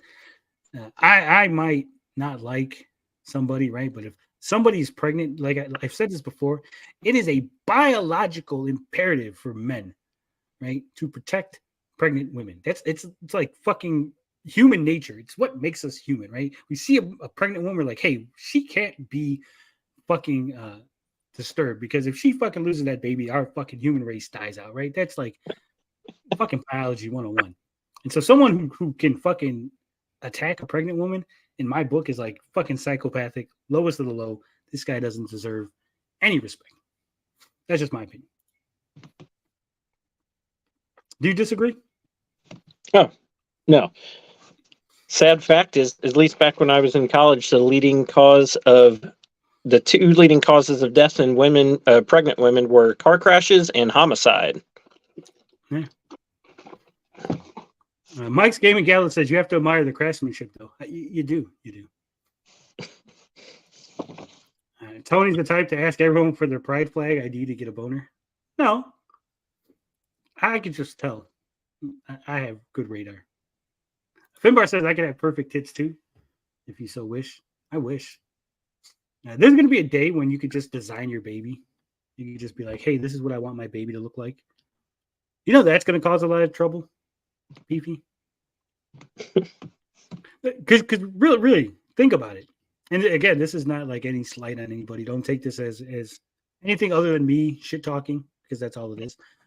But we've been told, right, that we're eventually going to get to the point where when you go in, you say, hey, you could basically say, hey, I want my baby to have blue eyes, and make sure that it's going to be born with blonde hair, and it's going to be 6 foot. I want him to be at least 6 foot when he grows up, and 2% body fat, and make him real smart, right? We're going to be able to design that, right? They said that's going to be the future that we've headed towards, right?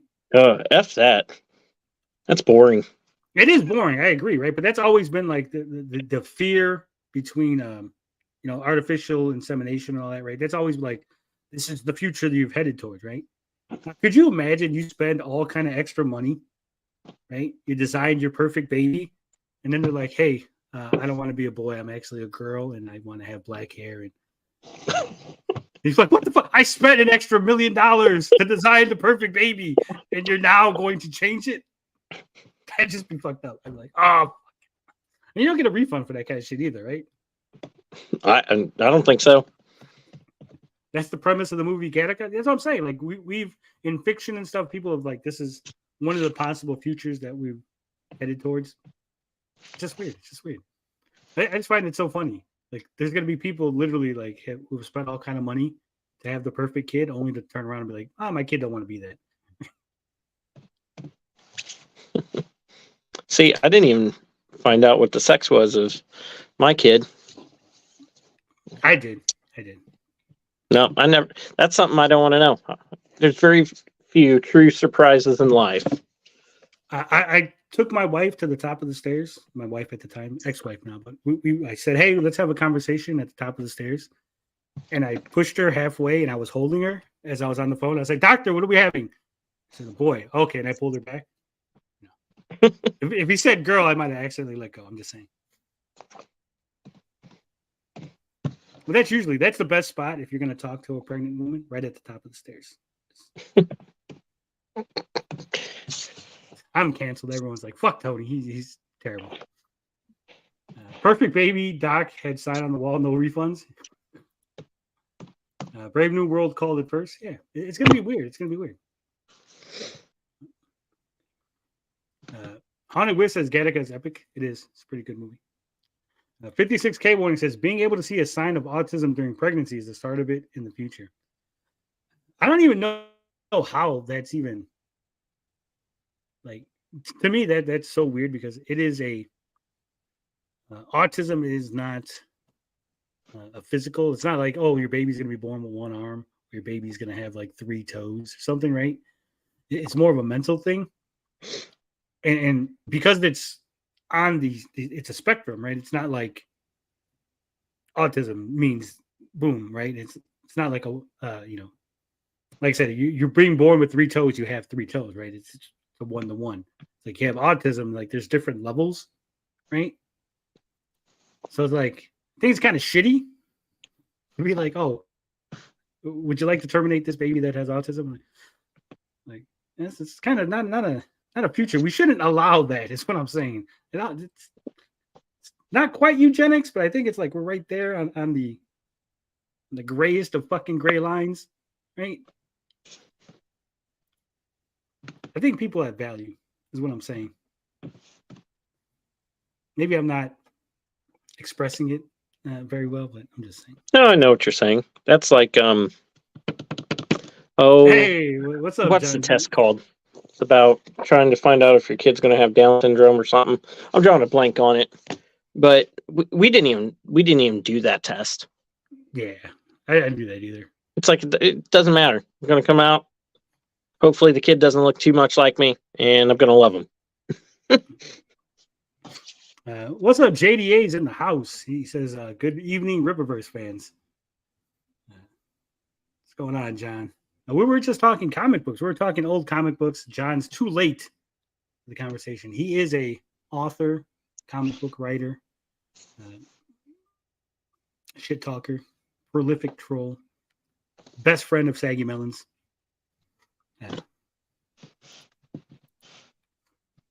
All right, what else we got going on here? Nintendo Switch 2. Are you excited? Switch 2 is coming? Oh, yeah.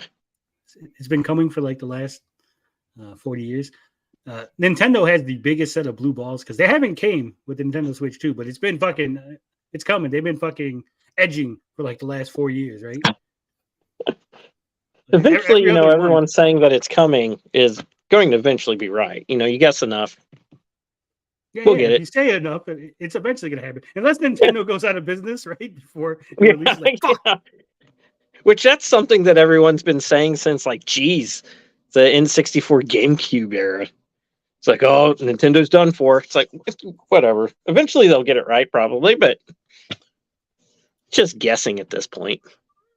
But apparently this is from sources. And Nintendo showed off tech demos for its Nintendo Switch successor behind closed doors at Gamescom. It's understood. Now, I was invited to go to Gamescom, but obviously I'm not from Europe, and I wasn't going to fly overseas for a couple of days just to fucking go to Gamescom and then talk to a bunch of people that I don't really want to talk to anyway, right? But apparently, and I can't fucking scroll down. What the hell's going on here? Why is this page fucking frozen? Goddamn pronouns. There we go.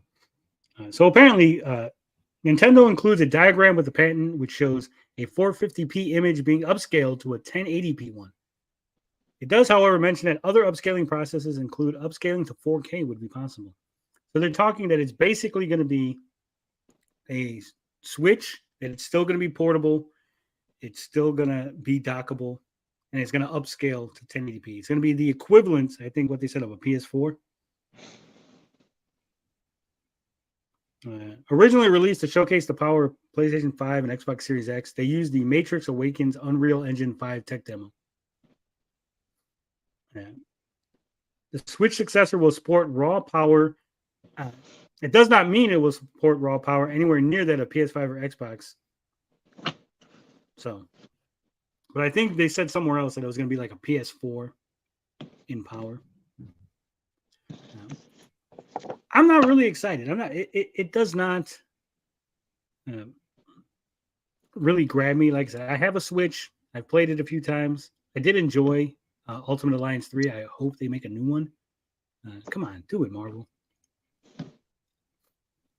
But I was not so grabbed by the Switch that I'm like, oh shit, I need a Switch too. I'm fucking fiending for it. It's just like, yeah, it's a thing that exists, right? You probably play the Switch a lot more than I do, Beefy. Oh yeah, like I haven't gamed so much, and since the Switch kind of renewed my gaming. Until I got a Switch, I played a majority of Atari in my 7800, and I mean I had an Xbox One, but the Switch we play all the time. My wife loves it. Your wife's not real. It's Tommy Tellerico. Oh, that's right. I'm sorry. My wife's saying the Amico overpriced. She's not real. That's not true. Like I said, I'm not really big on the Switch. Probably because, like I said, I checked out of Nintendo after the Super Nintendo, which I love. I still love the Super Nintendo. That's my favorite. Right? It's my favorite era of gaming, Super Nintendo. But once I went over to PlayStation, I never looked back. So, I'm not excited, and it's not doing anything new, right? So to me, it's just like, oh yeah, there's going to be a Switch 2. It's going to play more games, right? It needs to be called the Super Switch. That would be cool. The Mega Switch. Switch hitter.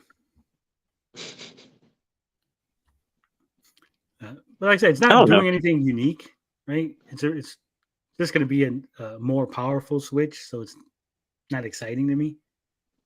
Like even with the PlayStation 5, I wasn't like, oh my God, I'm so excited. It was just like, okay, I'm going to get the next PlayStation, right? Yeah. I don't know. Do you think they're going to release the next Metroid Prime with it? Maybe. Nah. It'll be a Mario game, and that'll be it. I think maybe the next Metroid Prime will be a year after launch. Because this says this one's not coming out to 2024 is the projected. So I think maybe 2025 we'll see a Metroid. It depends unless they change leadership in Nintendo, because they're really not. They weren't never really big on Metroid. I mean, that's why Metroid Prime went over to the Rare in the beginning to begin with, right? It was always considered their lesser IP. Yeah. I mean, if they're going to release a new console, probably the best game I would think would be like a new Mario Kart, Smash, Mario They're making Kart. so much money off of Mario Kart now as it is. Even that, I'm like, I don't know if they're going to try to have another one. Tony bought a Steam Deck to play Dirt and Dust. Yeah. The new Switch should be called the Optus Magnus Switch. The Opus Magnus, yeah. It's going to release on 10/10/2024. Extra Hero doesn't like all of this Nintendo slander. Call it the bait. Yeah, the bait and switch. And that would be an interesting little concept. Yeah, like I said, I'm not really excited. I don't get really excited for new hardware. It's just like, okay, it's time for new hardware, right? I'm more excited for games. Like if they announce new games, that could get me excited. But I get that. It's like okay, like because it's an eventuality, right? You're just like eventually there will be another console from Nintendo. Eventually, Sony's going to release the next, PlayStation. The next Xbox is going to come out, right? So, I do know that Smash JT has made at least 16 videos since the Switch has come out. That there's going to be a Switch 2. So he'll be excited when it finally launches.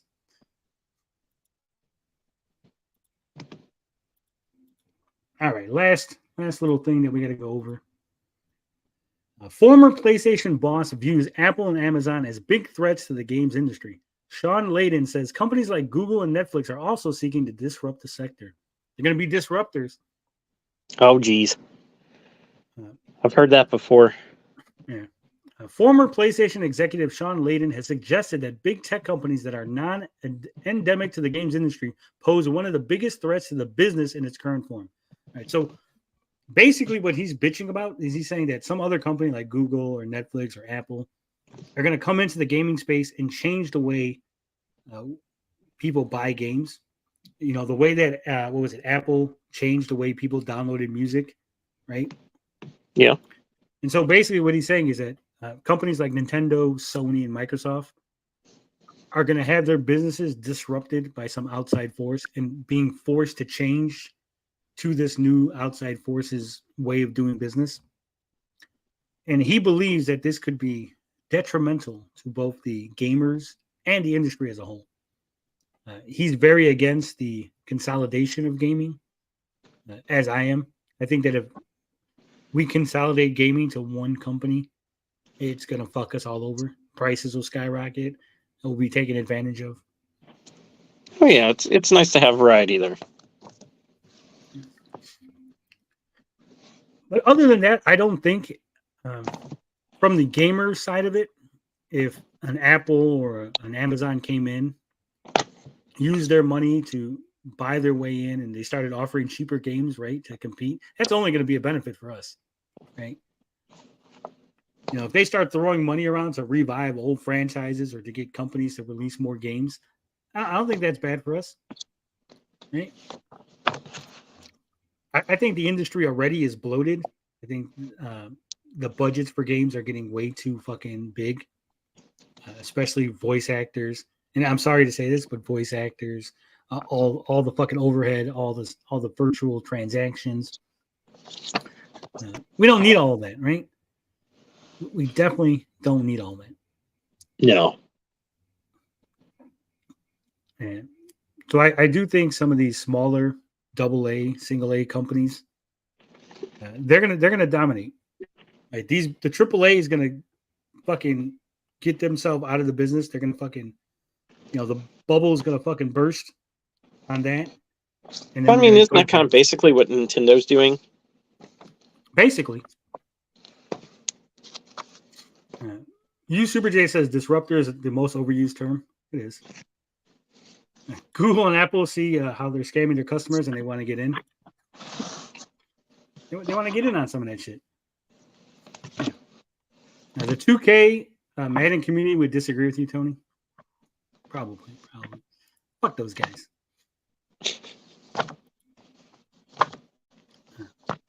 I, for one, welcome new companies into the industry.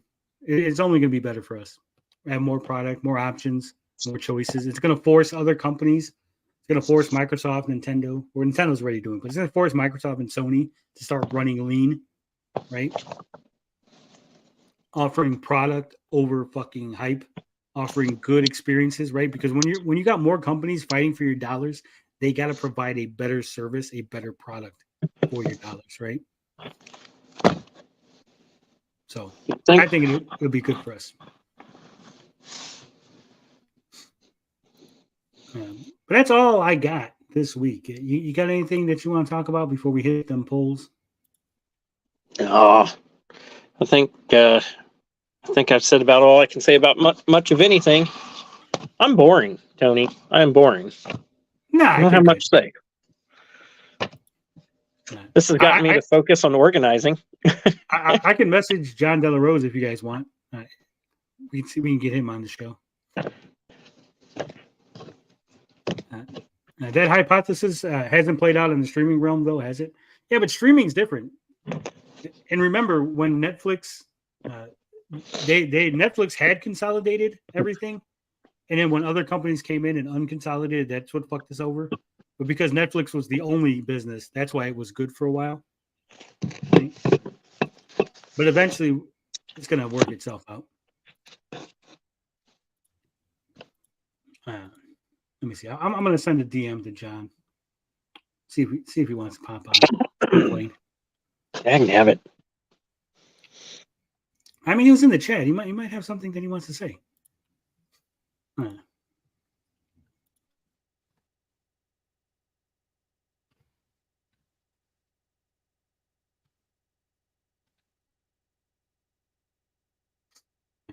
sent him a message. But everyone in the chat wants him to pop on to fight. But while we're seeing, we got some polls. 4 days ago, I said, do you think a Nintendo Switch 2 is actually coming out soon? 36% of the 88 votes said yes, it's overdue. 64% said no, just more desperate YouTuber clickbait. I don't think, like I said, they're talking 2024. And I'm going to be honest, if it is 2024, it's still not coming out till the end of 2024, right? That's what I would think. So it's not soon. That's not soon, in my opinion. 3 months, 4 months is soon, in my opinion. So it's still a ways off. Holiday season would make more sense. Yeah. All right. So 4 days ago, I let you guys know what the streaming schedule is. So let me just reiterate it. Monday and Wednesday, we're going to do Gaming with Geeks. And I got the OBS set up, so we'll be going straight through OBS. It'll be real time, and I'll be able to have the music, talk, and do all the nice things that OBS allows me to do that StreamYard doesn't, like scheduling a fucking stream, right? And this month, we're playing Saints Row 2022. So far, we went like 2 hours. It wasn't bad. Everyone said how terrible it was, and like everyone was like freaking out over all the pronouns and gender ambiguity in Saints Row, right? And I'm just like, it's just the normal say. Like, it's a little cringy. Some of the dialogue is a little current day-ish, younger, skews a little younger in the audience. And I'm a 42-year-old man. I'm old. I'm not. If it owns the cringiness, though, that's okay. Well, it does. And some of the things might be cringy to me because, like I said, I'm old, right? But like some younger people, are like, oh yeah, that's the way we talk and that's how we act. And I'm just like, oh, fucking goofy, right? So, but so far, having a good time with it. Tuesday and Thursday, that's when we do the Punching Down podcast. We dunk on dumb people twice a week. The first two, I'm going to say it, as much fun as I had, it was a little rough because it was kind of a last minute thing, right? I put this up and we just went into it. But this week, I'll have time to research, get everything set up and ready to go. So Tuesday should be a little bit better. We're going to be talking flat earthers this Tuesday. So you know that's going to be good. Then Friday we do the Rippaverse Roundup. We just talk about the news because we got that ongoing lawsuit, so we're going to be covering that and any other craziness because them fans fucking nuts. And obviously Saturday's Gabbing with Geeks. It's our classic geek potpourri, even though we skew more towards gaming. But if there's other geek news, we'll talk about it. We're kind of slowing down on the TV and movie stuff, primarily because fucking the strike. It means that nothing's happening really, right? So I imagine once that gets settled, we'll go back into talking about the latest MCU shit. Ahsoka's really not that interesting. I watched 2 episodes. There's 4 out. That should tell you how interested I am in the show. I thought Sunday, it was okay. It's okay, but I didn't watch Rebels, right? Here's the thing. I didn't watch Rebels. I didn't watch any of the Clone Wars cartoons, right? So I'm going in there like, I don't know who any of these people are. I don't care about no Sabine Wren or fucking the other guy that they're like, oh, he's lost. I'm like, okay, who gives a shit? Like, as someone who has no idea who these people are, you have to get me to care. And in the first 2 episodes, you really didn't get me to care about these characters. Well, I get that. I've not been able to get through all of Clone Wars. I mean, it's not bad. It's a slog. It feels like a slog. Rebels, I started watching that, and it's pretty good. But yeah, if you don't really care about the characters, they're not really doing much to get you current with them. Yeah. All right, let's see. 56 said Nintendo market our kids, endless kids, Nintendo smart. You Super J says make a kid a fan, and you have a fan for life. That's my kid right now. If the kid grows up leaving, another kid pops in their place. Yeah. EG says, is there a glossary or online tutorial or a handy menu we can be issued while y'all are talking about this gaming stuff? No. Now, I'll try to do better. If you don't understand something or if there's some confusion or you need some clarification, if you leave a comment, I read the chat or at least come back to it. And I'll be like, oh, shit, let me clarify this or make it clearer for people who maybe aren't following along as closely. But if that happens, it's my fault. And I apologize. Finbar says, Tony with the ambitious daily streaming. It's not daily. It's only like 5 days, right? How long until the next reboot? We're not. This should be it, right? I enjoy streaming a lot more than making videos. I don't like editing. I don't like recording. A lot of times, with the train that comes by, a lot of times I'll start doing and then train. I got to pause and now it's like fucking 10-minute wait. And then I come back and I'm like, shit, I lost my train of thought. And I got to start the whole fucking video all over again. So when I'm streaming and if a train comes, I'm just like, whatever, fuck it, right? Like we just go through it. We just power through it. But when I'm recording, I want to be a little more considerate. And I'm like, shit. And then like, I always feel bad because when I'm streaming, if I'm late on news, I'm like, whatever, right? We just talk about it. But like when I'm making a video, I'm like, shit, I'm like 4 days late on this, or everyone's talked about this. It's like because I don't get home until 4 o'clock. It's like shit. This is already old news. Like, what's the point of making a video on something 12 other people in the community have talked about, right? It's like, and I like to go in depth, and I like talking and hearing my own voice, and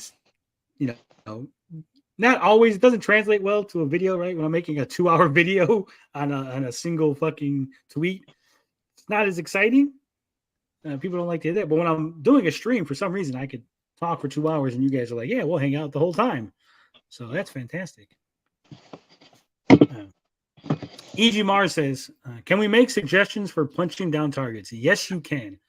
And like I said, you can leave a comment on the video. You can leave a comment on the community page. You can email me at TonyTGD@theGeekGetaway or hit me up on Twitter, right? My DMs are always open. So if you have a suggestion, if you don't want to leave it in public, like, you want to suggest something, but you don't want to leave it in public because you don't want people to get on your ass about it, you could always hit me up in private. But yeah, I'm always willing. I mean, it takes the pressure off of me from finding shit, right? Less work for me is always a plus. Right? I asked Finbar. That's why Finbar is taking over the anime, him and Bianca. Because, if you don't get your ass in gear and edit your last anime hour, I can't start mine. Get your finger out, frog. Yeah. Well, you know what, Finbar? The episode is still sitting in the StreamYard. You could literally download it and edit it if I'm taking too long. But I'll try to get it done tomorrow. Definitely. Extra hero saved Tony's ass. He did, just like Beefy saving my ass now. I work best when there's somebody there because, like I said, when I tell a joke or I make a comment, my natural inclination is to wait for a reaction from somebody.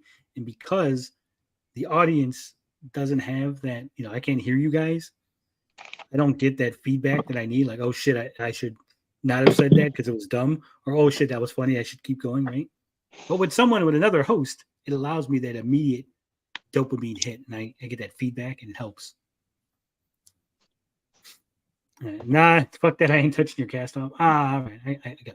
I'll take it. I'll definitely take care of it. Don't worry.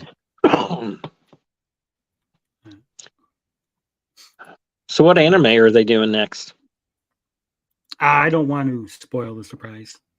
Okay. He'll announce it. Is it going to be on your channel or is it going to be on Bianca's? It's going to be here. Okay. It's going to be here. But yeah. So it'll be the two of them, and they'll be talking. So it should be fantastic. Tony just confirmed he is an AI. I'm not. I wish that would be so great. I because I have so much content on the channel of me talking, I always thought like maybe I could plug my voice into AI and just chat GPT a script and let the AI do it and upload videos that way and see if you guys notice. But then I thought, man, that's not right. Can't do that. Or can I? No, I probably can't. All right. So this was some people got confused by this, but apparently Melanie Mac, after we made fun of Melanie Mac and the Bible and all that, we didn't make fun of the Bible. Let me rephrase that. We made fun of Melanie Mac as she was talking about the Bible and stuff. She actually launched a channel called Bible Time with Melanie Mac.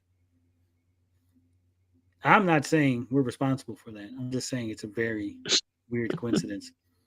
And she's going to read Bible passages. And I said, wait until she reads the part that says she shouldn't be teaching men. Because as we know who have studied the Bible, a woman should learn in quietness and full submission. I do not permit a woman to teach or to have authority over a man. She must be silent.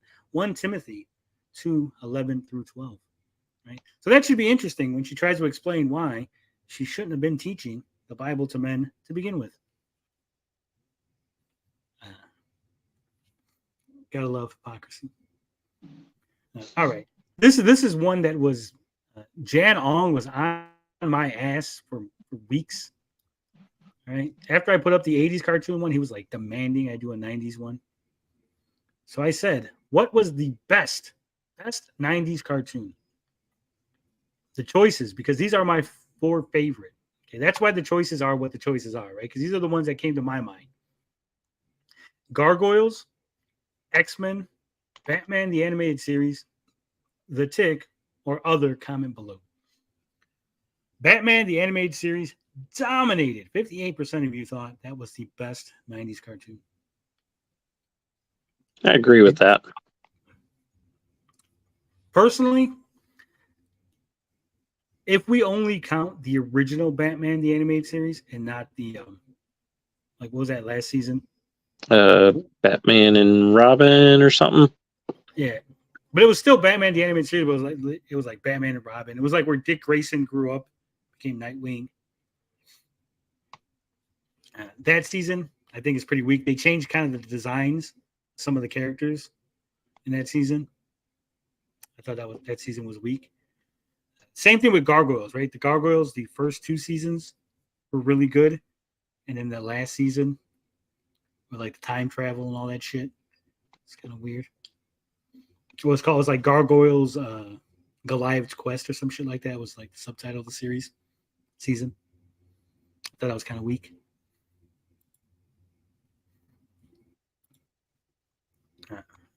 Mike said X-Men had my vote for the intro alone. Teal Catwoman was not good. That's what I'm saying. Now, you Super J loves the Tick, but he didn't say it was the best.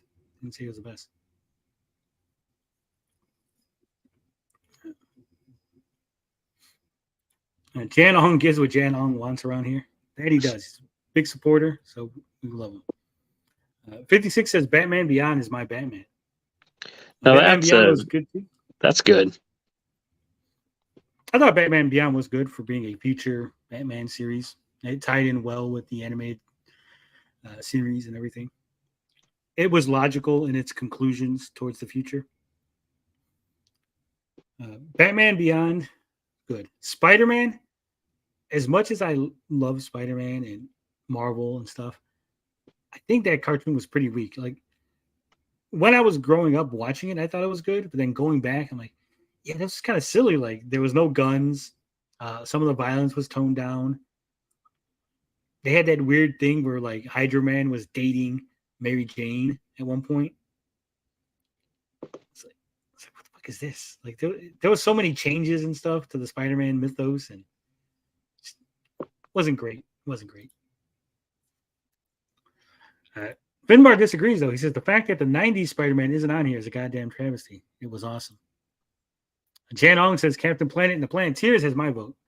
I did like that show. I'm not afraid to admit it. It had great fucking voice acting. It was a who's who of celebrities on fucking Captain Planet as villains. But at the end of the day, it was just propaganda, right? It was literally like created as propaganda to like environmentalist shit. So every time I watch Captain Planet, I just used to throw out the fucking McDonald's styrofoam containers just right out the fucking car window. Fuck you, Captain Planet. Back when they were still styrofoam. Yeah, that's how old I am. Like people are like, "What the fuck are you talking about?" Like the younger crowd, but no, it had the big fucking styrofoam containers, thick styrofoam too, right? It wasn't even like thin; it was like fucking like 2-inch thick styrofoam containers, giant shit, like one little tiny burger in this huge fucking container. Fantastic. All right, what did people say? Let's sort by new. Noah Jetty said Ren and Stimpy. I loved Ren and Stimpy, the original run. The reboot was kind of off-putting. And then everything I learned about the guy who made Ren and Stimpy has really made me like, I can't support it. Like that guy's like a fucking chomo. Can't. Jan Ong says, Tony, I wish you would have made a survey on the best video game show so I can vote for Electric Playground. Come on, Jan. Come on. There's a slew of good cartoons in the 90s, such as Johnny Bravo. Didn't like Johnny Bravo. Not a Johnny Bravo fan. Powerpuff Girls. Liked Powerpuff Girls. Dexter's Laboratory. Liked Dexter's Laboratory. Hey, Arnold. Ren and Stimpy, already talked about. South Park. Obviously, is fantastic. Cow and Chicken was great. I Am Weasel came out in the 90s, too, which is a spinoff from Cow and Chicken. Thought that was fantastic. Rocko's Modern Life. Great show. Reboot sucked. Dave says, I wasn't watching cartoons in the 90s. I was focused on Puss in Boots. I don't believe this. I think he's lying. He's fronting. Finbar says, I loved how Green Goblin came from a melted Hobgoblin costume. It was genius. Now with the Captain Planet slander. Yeah. I said it. I love Don Cheadle's live action Captain Planet where he went nuts and turned everyone into... That was funny. I saw that video. And John Kay needed the Chris Hansen treatment for sure. 100%. No, I liked Rocko's Modern Life. I didn't like the reboot. The like Netflix when they brought it back. I thought it kind of missed the point. Didn't have the spirit of the old Rocko's Modern Life. But I love fucking Rocko's Modern Life. Duckman was good too. That was fucking good. Man, that's bringing back some memories. Yeah. E.G. Mars says Mask. Isn't that 80s? I think Mask was in the 80s. Oh, shit. We got the man himself. What's up? This is... Oh, I thought this was Flashcast. No, wrong. Oh, dang it. I know, ain't it? So what's going on, John? Hey, what's going on? Some people in my chat were upset that you showed up. They're upset that I showed up? Yeah, some E.G. Mars says he wanted to bet you like $1,000. Oh yeah, fight me, right? IG Mars, my favorite. IG Mars is like a like weird raging leftist anti-Comicsgate SJW person. So it's crazy how I get all the crazies from both sides of the aisle thinking that I'm on their team. Yeah, that's amazing. But you're on my team, so because I'm on the show. I thought you were on my team because you're on my show. Oh, that's fair, actually. Yeah. Well, I thought this was Flashcast, so I thought I was on Yellow Flash's team, but no. Yeah. Never yeah. That guy's fucking nuts. He's my good friend. Doesn't make him any less nuts. I think that makes him more nuts, in fact. You're also good friends with a friend of the show, Saggy Melons. Oh, my good friend Saggy Melons. Saggy Melons has me banned in her chat. Yeah, I know. So I don't know. All I did was say hi to Nerdette. That's it. I just said hi, Nerdette, and then I got banned. It's terrible. I'm the victim. Extra Hero says, "Why are you here with the E.G. Mars slander?" Oh, Because he's a SJW woke retard. So come on. We don't Yeah. attack on the audience. Come on. I do. Yeah, you had the wrong person on. Yeah. I know, ain't it? So Yeah. you're a big fan of the Rippaverse. I seen you came in, you said hail Rippaverse and all that. That's right. ISOM for life. Do I have my ISOM copy right here? Let me see. Or do I have it in my short box? Let's see. Looks like it's in my short box right now. So I don't have to proudly display my allegiance, unfortunately. But yeah. Did you get the graded copy or did you just get a standard? I just got standard. I don't understand graded copies because like what's the point of a book if you don't read it? I agree, 100%. And we both read ISOM. We both have different opinions of ISOM. I think it's subpar, in my opinion. I liked it. It was good. I don't know. I think it had potential. I think it was no Blunder Island. I mean, this is genius, but what else can you do? Yeah, I do think it was weird that it went from low-level street hero to hey, now we're fighting hell demons. I thought that was kind of. Oh, I actually don't have issue 2 yet, so I don't know. I mean, I would link you to a don't do that uploaded version, but I don't support piracy, so I wouldn't do that. I have it. It said it was coming. So let's see. Fulfillment is complete. Where was this? Your order has been shipped. Track your shipment. It says loading on the way. That's all it says. So. As much as I would like you to be on the panel, E.G. Mars, I don't. We're not here for fights. So, well, E.G. Mars, I believe, is a person named Liam Gray. If it's the actual E.G. Mars, I can't. Can I tell? I'm not a mod, so I can't actually look up whether it's the actual person. But and then that person keeps claiming I'm not. That's not who it is. So I don't know. I would love to have this person on the panel so I could confirm that's the case. But okay. Do you have a way? Do you have this person's like DMs? Like, no, I'm just gonna put the link in the chat. He can. In the chat. Okay. And it'll tell me who's popping in, so I'll know who's popping. Okay. Yeah, so, let's see how it goes. We'll see how it goes. It'll be interesting. Maybe he'll confirm he's not Liam Gray, or maybe he'll do the thing where I gave him the link, and then it wouldn't allow him to connect, and then he blamed me for it and called me a bunch of names. And then it's like, oh, okay. We could have that too. So here's my question. Yes. You're obviously a Rippaverse supporter. You're a known entity. Known Rippaverse supporter. Yes. Known Rippaverse. Known CG. Why don't you have your book yet?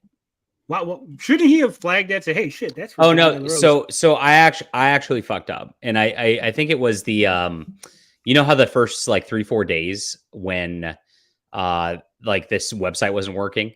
Yeah. And it was just I was doing my order then. I thought I must have not hit confirm on my order or something like that.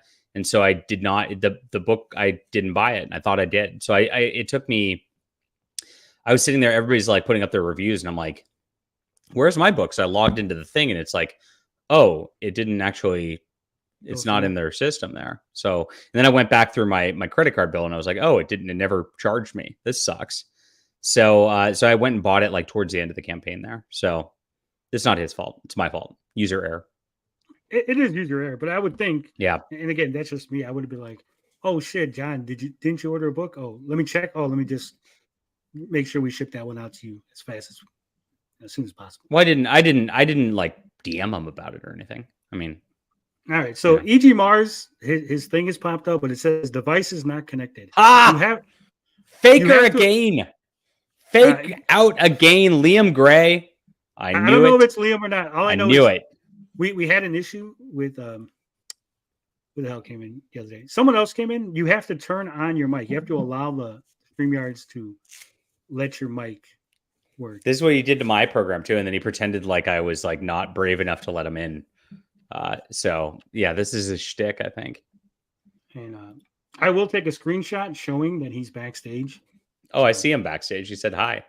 No, I'm just saying so everyone else knows, right? So that there is actual proof that it is, what I said it is. But the other thing that I want to ask you, because like I said, you are a comics skate, you ship books, obviously you've done these things. 12 full graphic novels at this point, yeah. So Eric July, he offered a $100 foil cover, and he didn't sell. He had 5,000 copies. He only sold, what was it, 4,230, something like that.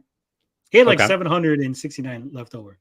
I said that it was a mistake on his part for not offering it at the beginning of the campaign, because he didn't offer it until like the middle. Okay. And do you agree or disagree? Do you think he should have offered it right at the beginning? I don't know. I personally, like, a lot of these guys like to do these like 24-hour variants you can only get for 24 hours, or like things like that.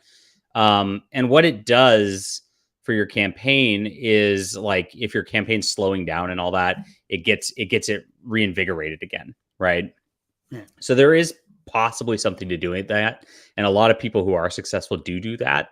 So I can't say whether, like, at the beginning of the campaign or not would have done better. Maybe, because maybe the people who bought the regular edition would have bought the variant instead or something like that.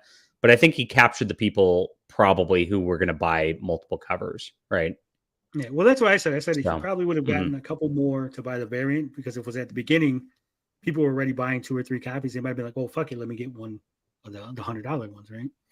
Yeah, and it wasn't like a 24-hour thing. It was literally like in the middle of the campaign, he dropped it and was like, "Hey, we got this $100 variant cover now," and he made 5,000. That was the other thing that I said. I said he probably should have just made to order. Made to order. Yeah, that's what I do. I everything I do is make to order, because I don't want to sit on $100 or even or 1,000, whatever it is, right?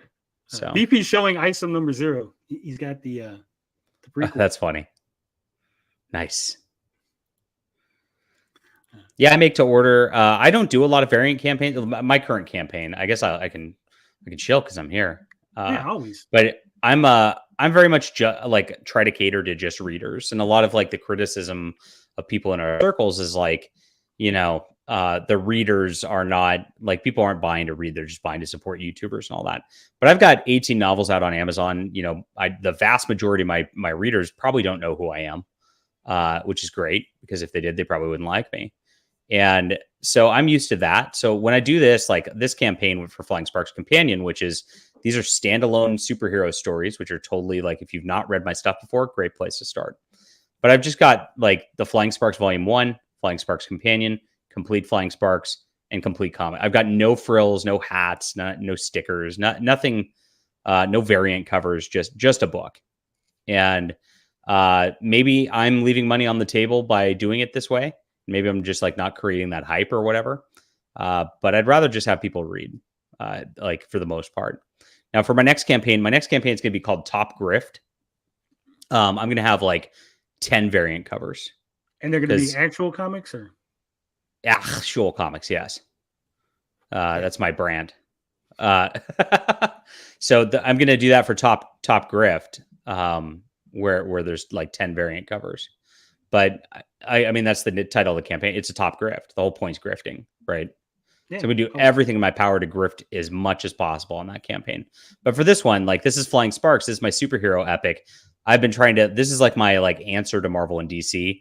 And I've put out, 18 issues of this, 2 issues of Dynamite Thor, 3 issues of the Cosmic. So I've got 23 issues of comics out for my superhero universe. That's quite a bit. And so, I'm the real competitor here, who's actually like putting these stories together, trying to build these universes. And I'd love to do a team book of all my characters at some point, and, really just build things up like Stan Lee was doing back in the 60s. And you do that through the actual stories, and they didn't have variant covers and all that shit back then. They just had books. So what would be the elevator pitch? Elevator pitch for this character. Why would I be interested in this character to buy your comic? So I created a character that's like in the vein of like the Superman, Batman universe, like the families there, where you have like, you've got Batman, Batgirl, Robin. You've got these like cast of characters around that, like, you get to know them, and they have relationships that like develop And that was the beauty of those characters, and it's a lot of fun. And the problem that Marvel and DC have with this is like they're not allowed to actually develop their characters because they're IPs that have to stay the same to some degree for the movies, right? And so I actually got mad because they keep on erasing continuity and keep on just like, you know, they really treat us fans like we're stupid. It's like, oh, here's a magic event. Magically, like none of the last 10 years happened, and we're going to start over with an all new number one. And I hate that. So I wanted to create characters that actually develop, that actually have relationships that build and actually progress in what they're doing. Like at the beginning of Flying Sparks, for example, Metagirl here is really bad at fighting. She just gets her ass kicked because she's got some like devices and can fly and shit. Like why does that make her like an expert fighter? It doesn't, right? Yeah, she's a just woman. To learn to do it, right? And so she has to like learn how to do it and like learn to like play to her skills and not try to just go out there like brute force. I also hate watching those things where these like 100-pound women just kick the shit out of like these like hardened military dudes. It drives me crazy too. So I make sure that like she's a feminine female lead, not a like strong female lead. And that's the deal. So this is it right here. Like I said, great place to start. There's a Meta Man character. And he's got his own full-length story in this also. So you get to kind of learn about him and like how he's related to her. And he's your patriotic like Superman that's like unabashed truth, justice, and the American way type of person, you know, which is what we're lacking out of Marvel and DC again. And you get to learn her origin, and then you get to watch her fight like a giant tentacle monster, because I thought that was funny. Dorian says, what's the name of your channel? John Delarose. I because I call myself JDA. I'll change my name so you can see it. John Delarose. Please check this out. It's on Fund My Comic. So I went on Fund My Comic because, you know, all these guys keep complaining about like, oh, Indiegogo's shadow banning us and Kickstarter's woke. And I'm like, okay, well, this guy is a Christian conservative who's running this website, and I will come over here. Now, immediately, I'll tell you that going on this website versus going on like a Kickstarter where there's just natural foot traffic is getting me like a fifth of my backers. So, you know, alternatives are great, but I'm kind of the attitude, like go where the foot traffic is until they ban you. Go where but right now that's where the customers are. Right. But so right now I'm trying to force the customers to come onto this website, which I do want to support this website. So I'm happy to do so. But it is like at my own business detriment to do so. And, you know, it is going to have to be how it is for the most part on these campaigns in the future. But I do want to highlight this website. And part of like my putting this up here is just to highlight this website because the guy who's running this is a good guy. And I do want to support him. Finbar wants to know, when are you going to have a crossover battle with the Rippaverse? Whenever Eric July tells me to, because that'll make me a shit ton of money. Right? So would you ever, if Eric July came to you and said, hey, I want to take your comic books and put them under my Rippaverse banner, right? You're still writing them, you're still doing everything, but they're going to be published by the Rippaverse. Would you be down for that? Oh yeah, I would love to not have to do all the formatting and the publishing and then the fulfillment and all that shit. I would love to just sit here and write. I mean, I wrote 2 comic scripts this week. So, and that's that, you know, and I have to pack and ship all these books myself. I'm doing it. I'm straight from the underground here. But I'd much rather just write and not deal with that. That'd be amazing. Yeah. How come he hasn't tapped you to write one of his comics, one of his new characters? Well, if you look, he's tapped some pretty big high profile people. The sisters he got like have their own like giant Instagram following. Chuck Dixon's like a legend in the industry. So, you know, I would tap them first too. I mean, it just makes more sense on a business level. What am I going to bring him a big audience? Probably not, you know. Whereas those names give him, like Chuck Dixon gives him big credibility, and those girls probably bring him a different audience who wouldn't be checking it out otherwise also. So he's making good business decisions on that front, but I would love to in the future. It'd be if he ends up getting like a full on publishing umbrella that's full bore. Yeah, I'd be in on that for sure. Are there any characters, because you haven't read the second book, so you don't know all the characters that have been introduced. No. But out of the characters that you've seen, obviously Alpha Core's going to be written by Chuck Dixon. Yaira's being written by the Soskas. But out of the other characters that are left, we got Norfolka, Isom himself, those two strange, what are they like, magical people. Anyone there that you're like, hey, I would be interested in writing this character? I mean, I think Yairo was the one that was the most interesting to me looking in general. So I'd probably choose that, even though that's taken per se. So I really look forward to what you're going to say about book 2, because like I said, for me, there was potential in book 1, and then book 2 took such a hard left turn that I was like, it was just a completely different genre of comic, right? You have your street level heroes, you have your mystical heroes. Like this went from one to the other, and I think it was a bad transition, in my opinion. Interesting. I could see that. And of course, with a series like this, when book 1 wasn't a complete story, and I'm being more careful about that these days, because Flying Sparks book 1 was not a complete story. I mean, it had 3 issues in it, and each one of them had kind of their beginnings and all that. But I really left a cliffhanger at the end of 3, issue 3, which is the end of volume 1. And I'm much more careful about just like putting a complete story that feels like it's done into a volume now. Because if Isom 1 finished and you had that whole street entanglement, it was done. And then he gets into some cosmic whatever. I don't know what issue 2 is about, but say it's a cosmic whatever, right? And it's a separate story, you'd feel a little better about that, I think, Yeah. And so the complete story is very important to me now. Like I didn't know what I was doing with Flying Sparks 1. I mean, that was my first book I wrote. But when I got to 2, I really knew what I was doing. And by the time I get to like 4 and 5, I really, really know what I'm doing. Right. And so that experience does help across the board. And you do got to set things up at a certain level where you are fulfilling the promises you made in the first book. And that's what I did when I did this is I wrote my first issue, and then I was like, okay, I want to have an arc here. And I put in all these little elements in the first issue, which and I'm like, I have to have all of these pay off at the end of the arc. Right. And so you then come up with the end of the arc. You go, okay, this is how it's going to end. And you go back and you fill in the middle, so it makes a path along the way towards that. And this is how I write. And when you do that, like if you read my 5 volumes of Flying Sparks, and like you'd see this like path from issue 1, you'd feel good about that, because you'd be like, okay, this does track, right? Yeah, you could follow the through line. Yeah.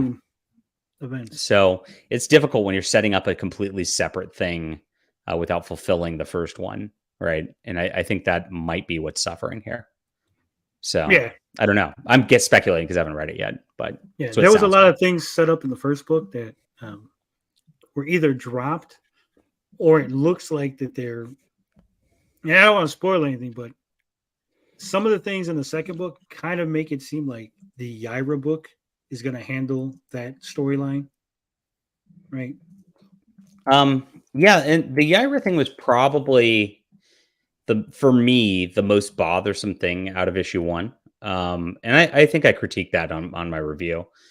But the Yaira thing, it felt out of left field in the book, and like she interacts with Isom as in a like, oh, hi, and then she goes back to her own thing and he goes back to his own thing. And so she was totally just put in there like almost as a cameo, but it was too many pages for a cameo, Yeah. So you felt like her story didn't get fulfilled and didn't really track on the Isom story. And of course she's going off to her own book now, and so that's going to feel a little better on that level. But that's one of my critiques of the book. On the first one was like that felt like a forced advertisement rather than a necessary part of the Isom story. Right. Yeah. It felt weird. And again, I haven't read the Yaira book, obviously, because it's not out yet. Right. But the way it was written, it felt like he doesn't know what's going to happen in the Yaira book. So it doesn't seem like a natural, like, oh, we're going to see what happened before that interaction and then what happens after.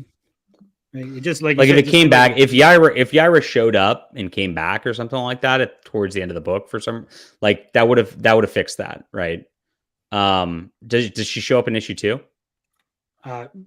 She shows up in her human identity or civilian identity. What do you want to call it? But it's real subtle. He actually did that really well, and I'll commend him for that. Oh, okay, cool. Because it is like, if you're not paying attention, you'll miss it. There are some subtle things in the books that if you don't pay attention, you're going to miss them. So I'll give him props for that. But overall, I thought it was pretty weak. For all the moonwalking on the graves of Marvel and DC writers, all the hype, I don't think it lived up to the hype. I'll be interested to see how it is when I read it, for sure. I was tasked, Bounding Into Comics is asking me to write the top 5 Comicsgate comics as an article for them. And I'm just like, geez, I have a lot of Comicsgate comics. So it's going to be Cyberpunk 1, Cyberpunk 2, Cyberpunk 3. My biggest fear is pissing off somebody who doesn't make the list or whatnot, because this is an ego thing. Oh, yeah. Right. Well, just make sure you go, these are the top 5, and then like, what do they call them? Like special mentions. Like all these were really close to making 5, but they just didn't make it. Oh, do a bunch of that and then name all the big names that I want to be on their channels for clout. Okay, cool. That's what I would do. IG Mars says I'm an actual schmuck. Oh wow. Sorry, Liam. You can't say the things that are happening behind the stage. Come on, that's in the private I can say whatever chat. I want. I can say whatever I want. Are you excited for Vito's book? Yeah, I backed it. Vito's book looks pretty good. It kind of reminds me aesthetically, it reminds me of like Kick-Ass back in the day. You remember that book? Yeah. And I thought the concept was really cool. I was like, oh, that's a pretty neat concept, So those two things make me happy. So I actually have pretty tremendous faith in Vito just from knowing him and talking with him that he's going to tell a pretty good story. Well, I got the script. I got to see it. He showed me it. It was a pretty good story. It sounds good. I obviously haven't seen all the art because he hasn't released all of it and he hasn't showed it all. But what I saw was good, and it was an interesting story. I don't agree with his wanting to make it black and white. I think the color looks better. Oh, he didn't do color? I didn't pay attention to that. Oh, no. Oh, Vito, you're wrong with the super. You shouldn't do a black and white superhero story. What the fuck are you thinking, Vito? That's retarded. He keeps going back and forth. Like, he'd be like, hey, I'm going to do black and white. And then he's like, but I really like this page that I colored. But I don't want to color all of it. So I think I'm going to go back. He should color all of it, 100%. No, I meant personally. Like, he doesn't want to personally. Oh, he's personally. No, he should hire a colorist because that's way too much of a pain in the ass. Oh no, this shouldn't be black and white. I'm gonna message him about that because that's retarded. Yeah, that's what I think. But so other than that, I mean, what are you up to these days? What are you going to be doing on your channel soon? On the channel, gosh, I'm not sure. I'm looking. I'm probably going to review Ahsoka tomorrow, or maybe maybe not. It's the U.S. Open finals tomorrow, so I'm probably not going to pay attention or watch Ahsoka. I'm not caught up. Just covering what's going on, pop culture wise, I guess, as best as I possibly can. And then I don't know. There's nothing really big coming up stream wise. I had the Red Ranger on Thursday, or Wednesday, one of those days. That was cool. The guy from the Power Rangers. Yeah, I saw that. Yeah. I was just about to super chat you, and then you ended the stream. And I was like, oh shit! I should have kept the stream open. John doesn't get my money. That was fun. I'd like to do more interviews like that. I think I'm a pretty good interviewer. Naturally, it's kind of difficult to get some of the comic people I'd like on, just because the comic industry really is one of like fear mongering everywhere. And so a lot of these even like some of the leftists who talk to me who are kind of bigger names, like behind the scenes, like if I revealed that they were talking to me, they would just go crazy. Like, I mean, they'd like have to disavow and it'd be nutty. It's really sad that it's like this. But That's where we're at. And so it is taking a risk to come on my channel, which is really too bad, because like I said, I think I give pretty good interviews, and I have a comic buying audience, and we are pretty fair to people. So it's like, yeah, it's a bummer, but that's how the media is these days. Yeah, I know what that is. I've had issues with that too, because like I said, I'm a little more right. I'm not crazy SJW, but because I'm not super right, those people tend to avoid me. But also because I'm not super left, those people avoid me. So it's like a very small select group of people that are willing to show up here and have a conversation. That's how it is. It's very bizarre. I don't know. I'm happy to go wherever people give me the link, so I don't care. But that's a rarity these days. John is a whore. He will go anywhere. Just that's right. Start spamming him links to different fucking chats. He'll be there.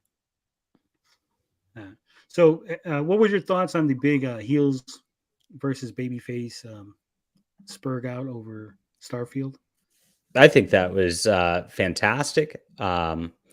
Great. I mean, just great performance, and probably the best thing that ever happened to his channel. I'm sure he got a bajillion subs out of it. Is there social? Should we look at his social blade on that? Let's see. I think he did get some heel versus babyface. Is it heels with an S? Heels with an S, yeah. Let's see what happened this week with him. Load. Okay, let's see how that's going. All right, so when did his big deal happen? The 31st? No, I think it was like 3 or 4 days ago. No, it was longer than that now. Because let's see, when did I make a video? When did I start farming clout content off this?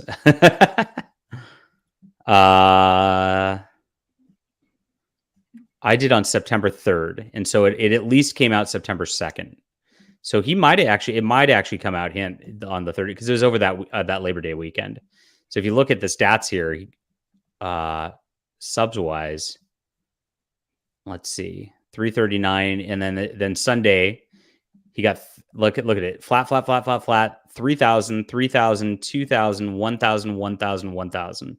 So he gained like 11,000 subs off that. That's crazy. Potion Sword Run says he started Starfield and he didn't even notice the pronouns. So I think it was overblown. Obviously, it's good for his channel, so fantastic for him on that. But I think it was overblown. I liked the Boogs screaming about Star Wars too. That was great. Yeah, we played that on the channel too. Yeah. So no, there's definitely something to it. Like, because I always wonder, like, what does that? And it gets, if you start screaming and all that, you get more attention. So that's the be energetic. So I just think it's bullshit, because it like I said, if he did that rant and then turned off Starfield, was like, sorry guys, we're not playing Starfield, we're gonna play something else, and I'm gonna return this shit because I'm so upset over this, obviously, right? But no, he played it, and then he played it for 27 more fucking hours of stream time. So how upset could he really have been? I used to be of the camp, like, don't do these things, don't play the woke games, don't watch the woke movies, don't read the woke comics. But the harsh reality of our circles is, if I do a review of, say, what I got right here, something that I really like. Let's say if I do a review of this nice indie book called Capote in Kansas right here, and it's something I really like, and I love the art, and I think it's fantastic. I'm going to get like 20 clicks. If I do a review of, let's see. What else do we got? I think Beefy's died. Is he dead? DED? If I do a review of... No, I'm just letting you talk. Ms. Marvel, like with the Marvels movie coming in, and it's allegedly written by the actress of that shitty Disney Plus show, and I scream at it and I say it's shit the book. I'm gonna get 2,000 views. So as fun as it would be to just do a review of this, and I do still do reviews of these, and I still get that. Like it is beneficial to my channel and to my exposure to highlight this and scream about it and buy the next issue anyway, even though I hate it. And it'll get me more exposure and sell me more books. And that sucks. It really sucks that our culture is this way. But at the end of the day, whatever grows the channel and sells more books to get the actual message out is the way to do it. Right. I mean, it's not hurting anybody by buying Ms. Marvel. Right. I agree with that. But see, the difference is he wasn't reviewing. Like if he was doing an angry review of Starfield and that was his criticism, I would say, okay, that's his opinion. He went a little crazy, but whatever, right? But he literally was streaming it, stopped, did a 3-minute thereabouts rant about how terrible this was in the game, and it was breaking his immersion and it ruined the game for him. And then he continued to play it for another 27 hours. That's where but he did it on stream. Like the audience wants to see him play Starfield, though, right? Yeah, but if they don't want, that's right? the topic of the day. Even if he's upset about it, that's where his funds and super chats are coming from. Is playing If he went and played Escape Velocity, which is the greatest space game of all. Are you familiar with Escape Velocity? I am not. It's great. It's the greatest space game of all time. Video game. Hold on. Here it is. And 1996 classic. Yes. And so if he goes and plays this game, and with these beautiful look at this. Oh yeah. It's the greatest game of all time. But is anybody going to watch him play this game? No, probably not. Right. And so, I mean, there's your answer. But again, I'm going to push back because it Look wasn't. At that. Oh yes. Right. Oh yeah. It's fantastic looking. His criticism was basically the game has broke his immersion. The game has broke his enjoyment. And so now he's played 27 hours of a game he's just admitted he doesn't enjoy playing. Right? I think that's kind of bullshit. I think that either makes his rant 100% performative and he didn't mean any of the things he said, or he's now tortured himself for 27 hours, right? Yeah, he's mining more content out of it, and that's it. I mean, just because he doesn't like it doesn't mean he can't mine content out of it. So, yeah. I don't know. Maybe I'm just of the type of person I don't mind content, even though people have accused me of that as far as Rippaverse goes. When you get to like 330,000 subs, though, like I mean, that mining content we're talking real money at that point, right? It's it's a job more than it is your personal preference, maybe, right? Yeah, but I have, I can go out and whore myself for money and probably make a lot more money than I do at work, but I got self-respect. And so I'm like, I guess for me, my self-respect would go, if I really didn't enjoy the game, if that game really pissed me off that much, I would be like, sorry guys, we're not playing Starfield. I know you want me to play it, but the game has pissed me off. Right? Could you imagine if you were playing a game, John, and it said, fuck Christians, Christians are the devil, right? Right. And it's like Christians are, and you're like, man, this is bullshit. They shouldn't say this about Christians. And then you just kept playing the game. Wouldn't people be like, well, where's your beliefs? Where's your... Yeah, I guess I mean, there's a line where I wouldn't be able to do it, right? Yeah. That's what I'm saying. So. He made it seem like that was his line, and then he played the game, and that's all like, this guy. That's fair. But yeah, this game obviously looks fantastic, and I'm gonna. But I loved the rant. I thought the rant was fantastic. So I thought it was fantastic when they juxtaposed it with his rant on people complaining about Hogwarts Legacy. I never played I don't know. I don't play video games, so. Well, that's all I do. Play video games and read comic books. It's fantastic. Luster Dog says, so where's the principles? If you're trying to fight woke culture, then why would you advertise and give money to woke culture? Because I use the woke culture to advertise my book, right? That's the only reason I'm doing it. Because my Ms. Marvel review will get me 2,000 clicks, and then I'll go and buy my book, and I'm going to sell some of my book off of it. So, if you're not monetizing it, then I would say don't. Right? Yeah.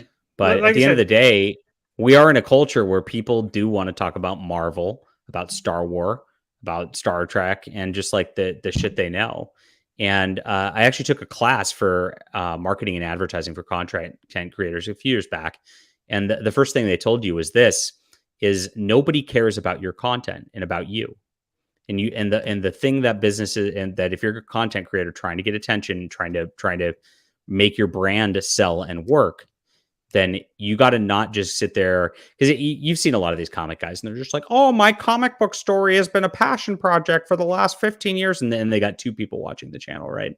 Yeah. And it's tough. Like, and you don't want to watch that. You don't care about that. So if I did that, I mean, maybe I'd have 20 people, but that's still nobody caring about it.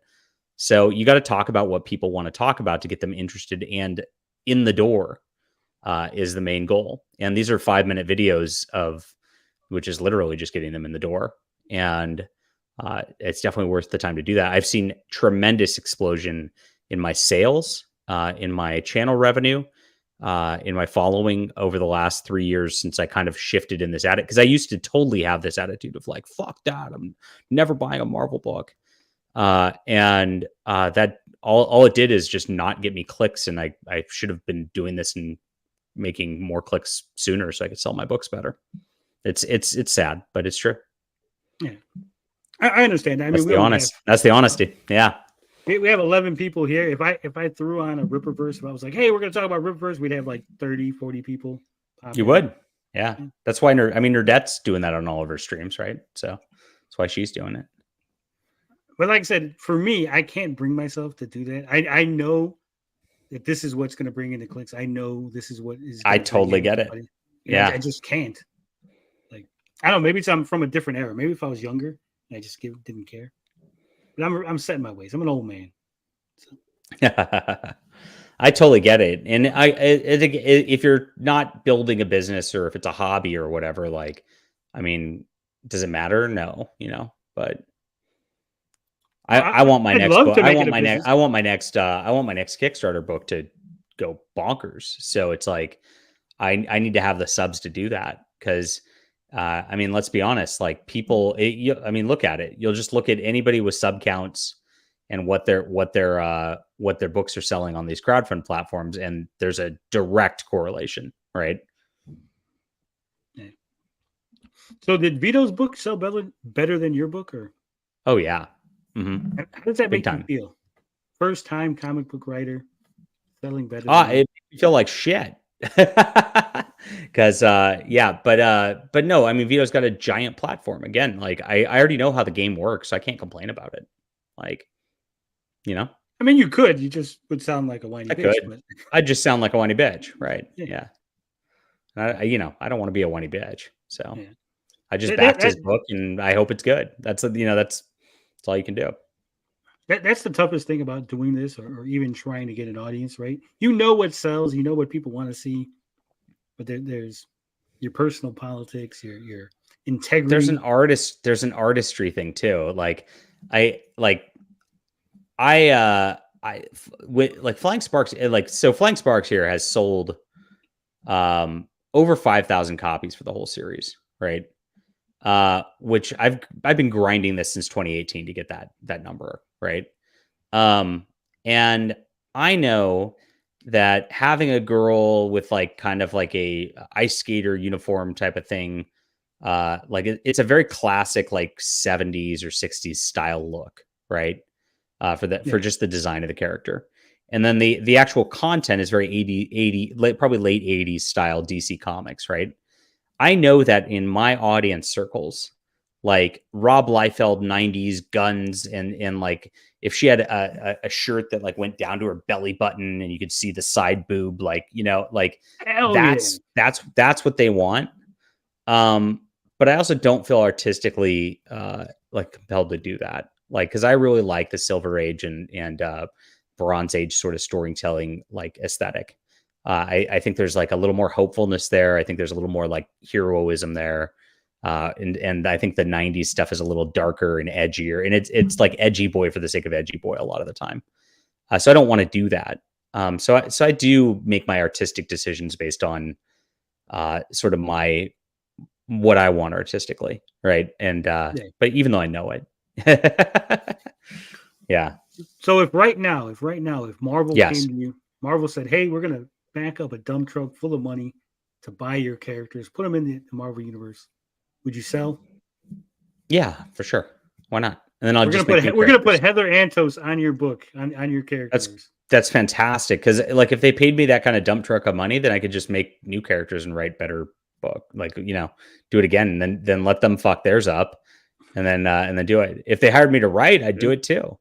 Now, if they hired me to write and they told me, "Hey, I want you to turn Metagirl into a black lesbian trans person," I'd say no, I'm not writing that.